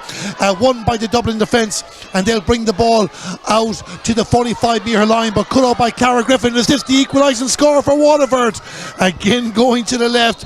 A few chances going to Began. Yeah, they've had a couple there now, and credit to them. You know, the substitutes they have introduced. Roisin Curran has got a point. She's had another shot. Rachel Walsh turned over one of the Dublin defenders coming out there a few minutes ago. So you know, they've been inspired substitutions from Waterford, and they're the ones now really putting on the pressure. Ava Mooney, the Dublin goalkeeper, restarts the action, gets it down to the 65-metre line. Touch there from Cara Griffin. She's got a lot of important touches for Waterford in this game. Holds it up nicely for Aoife Landers, and Aoife Landers will try and move it down the left. Waterford looking for the equalising score here. 1 point between the teams. Can Vicky Faulkner keep that ball in play? Can she get round? She has the ball, gives a pass inside for Niamh Rocket. She just couldn't get on the ball. Rachel Walsh, Maya Morlock, not to be. Dublin again, defending like their lives depend on this, and they bring it out. This is great work, I think, from Emma O'Byrne, but she eventually gets dispossessed. Couldn't do it on her own. Beck Carton has the ball, goes to the post and drops into the hands of Ava Mooney. The umpire was running with such excitement, I think he thought he might be raising the white flag. Not to be. The Waterford hadn't finished yet. Aoife Landers inside the 45-metre line. Support is arriving from Kate Lynch, but Dublin are there as well in numbers. 3 bodies there getting in the way. Dublin do not want to let Waterford back in level terms because the momentum is certainly with the Dacia at the moment, though the Metropolitans hold the advantage. This is Cara Griffin. Cara Griffin towards the 20-metre line. High challenge there. The foul is committed. A free in for Waterford. And finally, you'd feel, Elaine, they're going to get back in level terms. Yeah, and you could sense it coming for the last couple of minutes there. You know, the momentum was building behind them, and you know, they were creating those chances. They hadn't converted them, but they certainly had been winning areas where they had been turned over previously. And you know, the couple of substitutes that Dublin seem to have introduced don't seem to have added much to them at the moment. Aisling Maher has drifted back in towards the full forward line, and you know, she was getting on a lot of ball at the back for Dublin, getting on a lot of their sharp pockets. She's now inside in the full forward line, and they just haven't been able to get the ball into her. Waterford have really started to gain a foothold around their own half forward line and the midfield, and they're really starting to push on. Kerry Finnegan is the substitute for Dublin that might enter the field play shortly. She started the championship last year. Beck Carton went to free, puts the ball over the bar. She lifts the hurl in the air for the first time in 32 minutes. We are level. It's 12 points to 1-9. Yeah, and now we're into Championship hurling for the last probably 7 to 10 minutes here. This game is really going to come down to the wire, and it's going to be who wants it more now in the next 10 minutes. The momentum has been with Waterford. They've had their purple patch, but you know, they've only gotten back on level terms with it, so it's up to Dublin now, I suppose, to respond to what has been Waterford's purple patch. Jodie Couch is the Dublin player that goes off the field to play. All square here in Walsh Park. Waterford against Dublin. We hope you're enjoying our coverage, brought to you in association with Entray on the Camogie Association YouTube channel. What a way to kick off the Glen Dimplex All-Ireland Senior Camogie Championship, and Dublin looking to create another opportunity. This is Aisling Maher. She's been in the full back line, she's been in the full forward line. She's up against Keely Corbett Barry. Just couldn't get past her on that occasion, but the referee spotted a foul. Aisling Maher wins the free, and it'll be the perfect response for Dublin if she can put this over the bar and put Adrian O'Sullivan's team back in the lead. It will be a difficult angle though. Yeah, and as I said, look, they've been struggling to get the ball into her since she went in full forward. She'd been the one doing a lot of the deliveries into that full forward line. So look, when she got in there on that occasion, fairness to Ali Toomey, she played a lovely little half ball across into her, and Aisling Maher did well to retain possession in there. A lot of pressure from Waterford, eventually forced the foul. Tipperary 9 points, Clare 8 in the closing stages of that match here. All square in Walsh Park, and Aisling Maher put Dublin back in front. Again, another important free for Dublin's Tallies player. Gets ready to take this, takes the free. Is it looking good? It looks good. I think it's gone over the bar. The umpires are taking their time, and it's wide. It's wide, and the linesman is calling over. The linesman has the flag up. Elaine, it was in our line. I'm not 100% certain myself, but the referee now has spotted the linesman. So what did you think? Yeah, I think it was over the bar. I think it looked like it was going over the bar from the minute it was left. I thought the umpire on the left was a little bit unsure, but credit to the linesman this side, the flag went up straight away. And look, I think the umpires might even have been influenced a little bit by Brianna O'Regan's reaction inside, but to me it did look like it went over the bar. The score has been given for Aisling Maher, and in fairness to the linesman, he was perfectly in line with the shot. So while the umpires looked a bit hesitant, it has to be said, before the wide was waved, the free from Aisling Maher does count, and Dublin go a point in front, 110 to 12 points. Imagine if this is a 1 point ball game in the finish. Yeah, that umpire and that linesman would want to be travelling together and get out of here fairly lively, but no, I think it was the correct call, and I think, you know, Brianna O'Regan's reaction when the decision was overturned kind of said it all. I think she thought she might have got away with it. She's waved a few wides in the game, Brianna O'Regan. One came off the upright and stayed in play, but she was quickest to the ball. Dublin have possession again. Kerry Finnegan, their number 28, down the right now. Can they build on that break, you could say? Not if Clodagh Carroll has anything to say about it. Up against Aisling Maher, left the hurl in there. Referee happy to let play continue on. Dublin have it back again. Izzy Davies with the ball. Aisling Maher on the ground again. The referee blowing the whistle. I'm not too sure if there was any afters there, but he's running over to have a chat with Clodagh Carroll. And Clodagh Carroll is already on a yellow card from that first half from the penalty that she gave away. So Yeah, look, there didn't look to be anything in it there, a bit of a coming together. If anything, I thought Clodagh... It's a yellow card, Elaine. Waterford are down to 14 players. Yeah, second yellow. Look, I don't think there was anything in it. I think Clodagh probably felt aggrieved herself. I think she was probably fouled on the way out. Should probably have had a free out. Didn't get it and just had a little bit of a coming together with the Dublin player afterwards. I don't think there was anything in it. Well, the decision now is that Clodagh Carroll has got the second yellow card as well, and after the point that Dublin got that we feel was the correct call, now Clodagh Carroll gone off. Waterford won't be happy. 1 point in it. Dublin with an extra player on the field of play. It's Dublin 110, Waterford 12 points, and Aisling Maher still receiving some attention. There's another player on the ground as well, and we're getting the drama, controversy and excitement that you want from Championship Camogie as well. Yeah, we've had everything in the last 5 or 10 minutes here. We've had a bit of everything. A missed call point, a point call back, 2 yellow cards and a red. Player, I think, down with cramp maybe on the far side as well, and a chance now again for Aisling Maher. Aisling Maher is back on her feet. It's 10 points apiece in the rag. Keeping you updated with all the action going on around the country here as well in the Glen Dimplex All-Ireland Senior Camogie Championship. Aisling Maher getting ready to take this free. Can she put Dublin 2 points in front here in Walsh Park in what will be a priceless victory for the visitors if they get the job done? Cork have scored a second goal in Enniscorthy. Cork 2-13, Wexford 1-6. All eyes are on Aisling Maher on the 45-metre line. 2 minutes of normal time to go. Expect a few minutes to be added to that, but this will be a big moment if it goes over the bar. Waterford keeping an eye on the extra players circling around. They don't want to concede anymore. Aisling Maher with the free. That looks like it's going to go to the right and wide. No arguments, nobody questioning that one. It's gone to the right and wide. Set up nicely for a grandstand finish. Absolutely, and I think that one might have been willed out to the right hand side by the crowd here down on our left. They certainly didn't want to see that one going over, but a massive puck out now and a massive response needed from Waterford. It's been a pleasure to be here in Walsh Park. A wonderful atmosphere in the background, but all to play for in the closing stages. Just over a minute of normal time remaining. Dublin 110, Waterford 12 points. The referee not happy what he saw is going to throw the ball inside the 65-metre line. And Waterford, you would feel, desperately need to win this.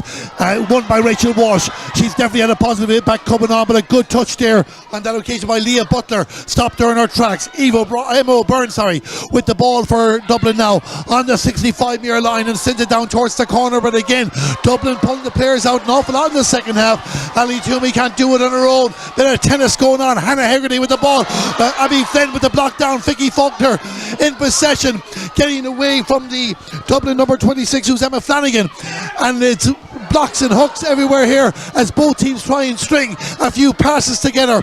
Gabby Couch with the ball for Dublin, gives it out to Niamh Gannon. Niamh Gannon on the 65-metre line, long ball into the corner for Aisling Maher. Aisling Maher against Keely Corbett Barry. This is an important tussle and a crucial stage of the match as Aisling Maher, the support is coming from Dublin. Remember, they've one extra player on the field of play, but excellent defending from the Waterford cornerback. Support has come in to help her out there now, and Waterford not going to let her in that easily, but Dublin still have the ball the far side of the field, looking to pull the trigger, a chance of a shot at the post. The umpires looking at it, they like it, it's gone over the bar. Dublin with the score, it came from Aisling O'Neill, and there's 2 points between them, are gone into injury time, 111 to 12 points. Yeah, it's probably the first bit of action we've seen from Aisling Maher in the second half, or Aisling O'Neill, but what a time for her to pop up with a score, a really, really important one. And look, Dublin now looking kind of assured at the back there with Hannah Hegarty as a free player. You know, she's able to marshal that defence. Dublin hold the advantage at the moment. They hold a dangerous 2-point lead. Waterford, we talked about them going for goals earlier on. They might have to consider going for goals now if they're going to save this game, because we're not too sure how much added time will be played. What we can tell you is Kerry Finnegan has the ball for Dublin, leads the ball off to Ali Toomey. Ali Toomey comes out to get involved with the action, sends it, drives it down the field to the right and wide. The umpire skipping over the stair. Brianna O'Regan went for the same ball, wants to restart the action, looking for her teammates to give her options, because she knows time is running out here for Waterford in the opening game of the championship. 2 Dublin players go for the ball, knock it down the field. I think Muireann Kelleher was the one that forced the ball forward. It might work out. Niamh Gannon for Dublin, going for the shot, and again that's gone to the right and wide. The umpires to the right being kept very, very busy, waving the whites here as well. Brianna O'Regan just wants to find Waterford players. Yeah, look, and that was a super little hook there from Lorraine Bray, you know, just to put that shot off. And and Waterford now at what looks like a last gasp attempt. Orla Hickey drove a long ball down, but Dublin have overturned possession. Leah Butler with it, gives it to Muireann Kelleher, gets away from Muireann. Can she keep it in play? Just about along the ground, right in front of us here to Niamh Gannon. They're all waving their hands up here in Walsh Park, but Waterford have the ball. Niamh Rocket has the ball. Can she find a way inside? Runs into the player, no foul says the referee. Crossfield pass into a Dublin player, and that Dublin player is Izzy Davis. Izzy Davis sends it down towards the attack again. Can she find a teammate? Indeed she might find Aisling O'Neill. Aisling O'Neill inside the 45-metre line. She has the pace, trying to get away from Kate Lynch. Turns on her left, goes for another shot at the post, and it's going to be a dangerous dropping ball. Brianna O'Regan needed to be careful. She was very, very careful and sends it down the field again, but she just can't seem to find a Waterford player as Hannah Hegarty gets in the way for Dublin. Gabby Couch is there as well. The referee spots a foul, and it's going to be, I think it's a free for Dublin, he's indicating, so Dublin will get a chance on their own 65-metre line to slow it down as well, Elaine. Yeah, look, they're bringing Aisling Maher from full forward. They were bringing Aisling Maher from full forward to take it. That would have cut into another couple of seconds, but opted to take it quickly into her in that full forward line instead. Yeah, Dublin need a reminder, they're the team in front. There's Dublin fans here calling for the whistle. Waterford fans don't want it to finish anytime soon. Waterford on the move again. 3 minutes of added time have been played. It's a 2-point ball game, and Waterford all of a sudden just can't find their attackers up front. Dublin using the extra player very, very well. The referee blows the final whistle. It's all over, and Dublin have beaten Waterford in the opening game of the Glen Dimplex All-Ireland Senior Camogie Championship. It had stop-start moments, but overall an entertaining, exciting, dramatic, controversial, whatever way you want to put it, but Dublin, I don't think you can argue too much, deserving winners. Yeah, look, it had everything you'd expect from a championship battle, you know, with two teams that know one another so well and knew that this was going to have a huge impact on their summer, whoever came out on top of this game. And look, that's the way it played out. Obviously a couple of nervy moments at the start of both halves, I think, where both players tried to get into their groove a little bit, but you'd have to say, coming down the home straight when it was needed the most there, Dublin probably showed the most composure at the back, and it's probably when their back six became the most composed in all the game, when they had to hold that Waterford attack out, and they did it really, really well, and credit to them, you know, they got the scores that mattered. Aisling Maher covered an acre of ground out there today, as I said. Probably tired a little bit in the end and ended up inside in the full forward line, but even when she did, won her couple of frees in there, got her couple of shots away, and overall I think Dublin probably deserving of that victory. In the first half was a thrilling minute, level several times as well. The penalty superbly taken by Aisling Maher too. They only got 3 points in the second half, often guilty of pulling forwards out too much, but the 3 scores were big scores. 2 frees from Aisling Maher, and of course that point from Aisling O'Neill. Yeah, big scores, huge scores and great scores, and the time that they came at, I suppose, was all important. They were just able to keep Waterford at that arm's length, and look, that's what the benefit of getting a penalty and a goal in the first half does to you. I suppose you have that little bit of a cushion, and look, Waterford had that massive purple patch in the second half, and for all the hurling they'd done, still only found themselves back level. So I suppose that gave Dublin then the impetus to kick on another little bit, and look, they had the bench to introduce. They brought on a couple of subs, and you know, coming near the end there, Kerry Finnegan carried a lot of ball forward. You know, they had an impact when they brought them on. Waterford, it's 3 consecutive competitive losses now, but this is a game they really felt they needed to win. Now it's only round 1, plenty of time to turn this around, but they would have targeted this game and the home game against Wexford, so they're fighting an uphill battle now. Yeah, look, your home games are obviously the ones you want to win, and certainly I think starting out championship in the first day, you want to try and get a win under your belt if you can, especially if it's a game that you've targeted. You know, they've been out of competitive action since they lost to Cork in the Munster Championship 3 or 4 weeks ago, so they'd have targeted this game. It's the game that they would have been focused on, so it's hard now to pick yourself up, turn around again and face, you know, another game next weekend. But look, that's exactly what they have to do. It was a close game today, could have gone either way right down the home straight there, but look, they'll have to take the defeat, learn what they can from it and regroup again to go again. This group is far from finished, and look, and we said beforehand, on any given day any one of these teams is capable of beating another one, so you don't know what way other results are going to go throughout the campaign. So you know, Waterford need to refocus now and get back into the game. But now look at other results before we finish up the broadcast, before we go and get reaction, Elaine. The players that impressed you most and overall player of the match. Yeah, look, I think from a Waterford point of view, I thought Clodagh Carl was doing really, really well in that, you know, spare player role. She plays it so well and grew into it as the game goes on. Look, probably unlucky to pick up that second yellow card and could have had a big impact on the game, I suppose, coming near the end of it. Up front, look, I thought Abby Flynn was outstanding throughout. She covered an acre of ground, got up for her 3 points from play, was always an option for Waterford up there. Clara Griffin in the middle of the field, and look, as always, Beck Carton is reliable as ever from frees.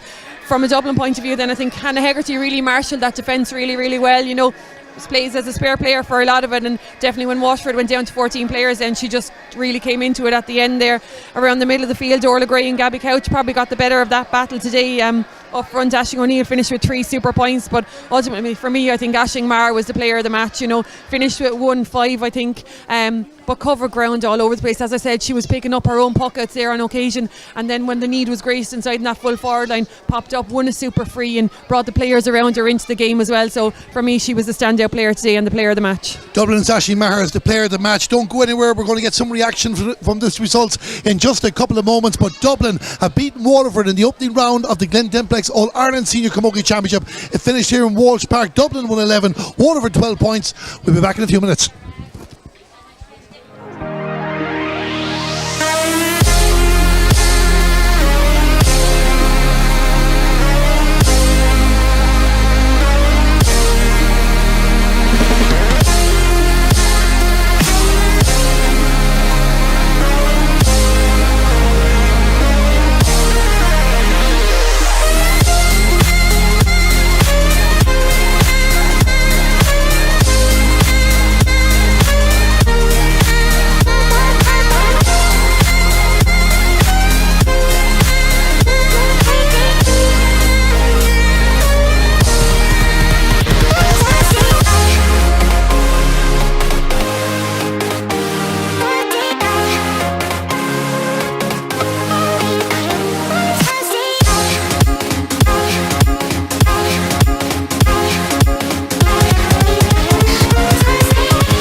Invincible.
Welcome back here to Walsh Park after a thrilling minute. I just said to Dublin manager Adrian O'Sullivan on the way down. Adrian, your overall summation of that game?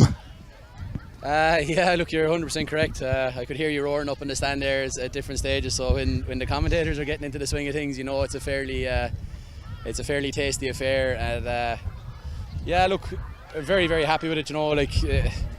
That's their first significant championship win in a number of years, against one of the teams who've been competing in the knockout stages, So, look, we put in an awful lot of hard work to get to this point. It was an emotional week. A lot of our players, one of their best friends in a car crash on Tuesday, and Eve O'Brien's uncle passed away as well. So we put down an interesting week. It was tough to manage, emotionally, I suppose, for a lot of players as well. And look, they went out and delivered there today, and you'd have to be very proud of them, Yeah, our thoughts as well there, that too. But as you mentioned, they went down to deliver. You had to work hard. Both teams worked hard as well. But especially at the start and being the visitors coming down there and eating the results, some big scores in the early stages. Yeah, look, I think we hit 5 or 6 points in play really early on. We were absolutely flying. I said to Fiona, the physio there, once said, "Jesus, it's a great game." She's giving out to me for watching like a spectator, but it was, you know, look, when you have players of the quality, you know, Ashley O'Neill, Ashley Marr, Jodie Gannon there on our side, and Beth and Rocket and Abby Flynn and them guys down the other side. You know, it was always going to be a cracking open game, and yeah, I think it was a good spectacle for the crowd. We were just delighted to get the win. I think it was a really important win because our group is so tight. I think everybody will beat everybody else in our group, and to start off with the win, like, we didn't want to be chasing the win, or we didn't want to be coming down to the last day looking up and down the table wondering where the win was going to come from. So absolutely delighted with him, absolutely buzzing for him. So many debutants and everything. It was just, yeah, they hurled like a team. We've been together for 10 years. And it showed too as well. There was occasions in defence where you probably would give away a couple of careless frees, but many occasions too as well. I could spend 10 minutes talking about some of the discipline defending from your players. But in the second half, when your backs were to the wall, Waterford were coming back, you needed big scores. You only got 3 in the second half, but there were 3 big scores. No, and look, in fairness to Andrew, I thought he refereed it very well. He told us before the game he was going to let it flow. We've no one to blame for only ourselves for the fouls in the first half. They were fouls, you know. We spoke about our discipline at half time. But look, we're flying fit, and any team that's going to beat us for the rest of the year is going to have to go to the wire. Connor has them in serious shape, and I think we really saw out the game there the last 10 minutes where we could go again for another 20, really, you know. And you'll be going for the next 4 games anyway with a buzz there. Now, before I let you go, Adrian, of course, our player of the match is Ashley Maher. She'll be joining us in just a moment as well. Yeah. What a contribution. I saw her in the full back line, the full forward line, some big scores as well. What a sweet penalty. Now in a second with a big shiner. She got a clip in training on Tuesday night, so she looks like Rocky coming over here now. So, but yeah, look, delivered a big performance as well, and look, they all did. You know, the players that came on as well made a huge. We talk about impact. We talk about the subs making a contribution, making an impact. The players that are finishing the game, and they all did that. So yeah, absolutely delighted with them. Well done, Adrian. Congratulations on the Dublin victory. We're going to bring Ashley Maher, the player of the match, over here as well. Adrian was just telling us, Ashley, I was going to ask you the first question, who gave you that shiner, but it turned out it was one of your own. Yeah, one of my own. I think they're hitting me harder than anybody else is at the moment, but sure, that's a good complaint. This is a massive victory for Dublin. Yeah, look, it's a big win. First round of championship, you know, there's always going to be nerves there coming in, and you're waiting to see where you're at in comparison to everybody else. So it's a huge win to get the first game over the line. Waterford are superb opposition. Obviously they bet us well in championship last year, so we kind of had a right to wrong there. You know, we felt we really didn't perform when we played them last year, so we were out to prove a point to ourselves and then everybody else after that as well. Our feeling on the outside looking in is that the positive signs from Dublin this year. You got the 2 wins in the league. You were very, very impressive in Croke Park. Yes, the Kilkenny game was tough last week as well, but as you just mentioned there, rivalry building up with Waterford after the 2 games last year as well. It was important to hit the ground running. Yeah, absolutely. Look, I think the top 3 teams everybody knows have been established for a while. Kilkenny, Galway and Cork have been setting standards for the last number of years, but there's a group of us just below them that are really looking to push ahead, and Dublin are determined not to fall behind from that group. You know, we want to be up at the front leading that pack and pushing to get one of those top 3 spaces, and I think today it'll be a step in the right direction of proving that we deserve to be up there. You know, I think we have the talent and we're putting in the work, so hopefully that'll show now throughout the rest of the championship. We enjoyed the contest from start to finish. What was it like out there? Because it was a fast pace from the word go. Yeah, it felt fast paced, I'll tell you that much. I didn't feel very fast paced, but the game did. Look, it's a really tough competition. You know, the standard of Camogie is going up and up and every year. I think you can see it there. I think it was really well refereed. The game was let play. There was a lot of physicality. There was a lot of big hits. But I don't think you'll find anybody complaining about that. You know, that's what girls want to be doing. S&C is playing a bigger and bigger role in what we're doing. Conor Clifford has us well prepped out there, and I'm sure the Waterford girls are the same. You know, you could see it there. Everybody's just raring to get out. Championship hurl in the middle of summer. You want those hard hits flown. Yeah, and you were let play as well. You're in the middle of some of those hard hits as well. There was a couple of occasions we were getting worried about you, but thankfully you got through the whole game. Managed to get back up. Like I said, the black eye from the rest of the girls has me well primed for how hard anybody else is going to hit me. So, Actually, 2 questions before I let you go. Of course, tell us about the penalty first. A big score in the game. You hit it very well. Yeah, look, sometimes they work out, sometimes they don't. You just got to focus on your own routine, you know. Brianna Regan's obviously a super keeper, so I knew if I didn't hook it right into the corner, she was going to have no problems getting to it. So look, they're the big days. You stand up, you do your best, and thankfully you just connected well with it. And 2 frees in the second half. A bit of drama about the second one there as well, but you were convinced it was a point, and thankfully for you the linesman agreed. Yeah, I'd put enough of them wide before that, so I wasn't letting them call the only one that was over the bar wide. But look, sometimes they're hard to see, you know, from the umpire. I know myself, even when you go out to games, it's difficult when you're under the post. In a lot of ways, it's the person out on the sideline who can see better where it's gone. So, you know, in fairness to the referees team, they were able to group together and establish that. So I don't think I would have let that one go now if I hadn't got that all right. Fight for everything to the end as well. Dublin exactly. Up and running in this year's championship. Ashley Maher, you're the player of the match. Congratulations. Well done to Dublin. Thanks very much. Thanks a million there, Aisling, as well. And we're going to be joined up with the Waterford manager, Derek Lyons, before we finish up as well. And Derek just joined us here. And Derek, as much as we're having the positive talk with Dublin there at the moment, no doubt you're very, very disappointed, not just with the result, but I suppose how one or two things went in the closing stages. Yeah, I suppose, look, overall, the result, to be fair to Dublin, they came down and they put in a massive performance. So I can't begrudge them and want to wish them well in the competition. Deserved winners based on the way we played today. They deserve to win, So we were drawn into that battle, middle third area that suited Dublin, and that's what dominated the second half, even against the wind. We didn't get enough people on the ball. We didn't get enough return out of the possession we had. When we had a purple patch, we probably, just saying there, we probably still came in out of that level. We needed to go ahead maybe once and see what happened, once or twice. But no, look, hands up to Dublin. They played better throughout the game. Over the 60 minutes, they were the better team. I have to ask you your thoughts on the red card there at the end. Claudia Carroll picking up a second yellow card. You had to finish the game with 14 players. Yeah, and you'd have to wonder, a girl that was fouled ends up getting sent off. She was fouled and she ends up getting sent off. I don't know. But look, I'm not going to dwell on the red card. I suppose there's a number of incidents in that game I wouldn't have been happy with as a manager, looking at some of the frees and stuff that we should have got, I thought. But look, that's the way it is. Unfortunately, we can argue the toss of those. We lost the game. We have to push on now and think of Wexford next week. You were level 7 times in the first half as well. You went behind to the goal before half time too. Probably occasions maybe your attack were guilty of trying to get goals before the break as well. But in the second half, you definitely were more stride there, but just couldn't get the crucial scores at big times. That's it in a nutshell. We just couldn't get the breaks. We got a few scores off a purple patch 10 minutes, but we didn't dominate them on the scoreboard, really. That period there was chances. We might have had a goal or two chances. Ball was lost in translating it from one player to another, and that was it. They were more clinical and with the ball. That was the difference, I thought. With the amount of effort they put into that second half. To be fair to Dublin, they outplayed us there in that second half in terms of the breaking ball and that middle third. So, if you don't win that area in the modern day game, you're not going to win a match. Yeah, and Dublin get the results today. But of course, it's only round one of the championship. There's still 4 games to turn this around as well. What will you be looking at in particular to work on during the week? So I suppose that breaking ball particularly, and I suppose we'll bring the same. Wexford will bring a different type of challenge next week, but I suppose we have to be more clinical with what ball we have, and look, we have to trust what we're doing as well. I suppose at the end of the day, we lost today. We have to park that and move on. We can keep. Doesn't mean we're doing a lot of bad things. It just means it didn't work for us today. We felt that to beat Dublin today, we'd have to try and play that ball around the field and use every inch of Welsh Park, and we didn't do that well enough today. We brought it into a middle third area, and that suited Dublin down to the ground. Well, Derek, it's a hard luck today, and thanks a million for joining us, and best luck in round 2 next week. Thanks very much. Yeah, that was the Waterford senior Camogie manager, Derek Lyons, just bringing Elaine Aylwood back up here before we wrap up our coverage from Walsh Park. Elaine, so many twists and tales. You said it in the commentary box. It felt like Championship Camogie, and that's exactly what we were treated to hear today. Yeah, look, and we knew it was going to be no different. Both teams knew what was on the line coming down here today, and they both knew that a win would set them up nicely for their next 10 or 11 weeks, right up until the end of the championship. And look, there was a little bit of nervousness, I suppose, from both sides, a little bit of trying to force things to happen time and time again from a Waterford point of view, but I suppose just Dublin just did enough to get over the line in the end. And Dublin, of course, it's going to give them such a lift as well. Adrian O'Sullivan said their first competitive championship win, suppose. I know they won a late game with a dead rubber last year too. They'll be looking forward now.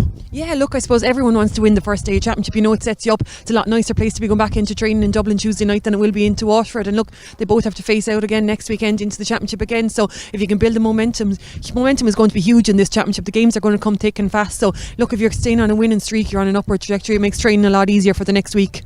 Well, Waterford have an awful lot to work on as well. We talked about some things in the commentary as well that they were doing wrong too. It's an uphill battle for them now as well, but they won't roll over for anyone. Absolutely not. Look, they've been in the last 4 quarter-finals. As I said, they know what it takes to win championship, and this is the beauty of this group. It's highly competitive, but anyone can beat anyone on any given day in it. So that's what they're going to have to target for the next couple of weekends. A draw in the rag today between Tip and Clare opens it up again as the point left behind for someone there. So look, Waterford are probably going to have to take a big scalp, maybe something they would have preferred not to have to try and do, but look, that's where they find themselves now. And look, as you said, they're an experienced team. They've been around, they've been in quarterfinals, plenty of experience throughout the panel, so they know what it takes, and I expect them to bounce back from this.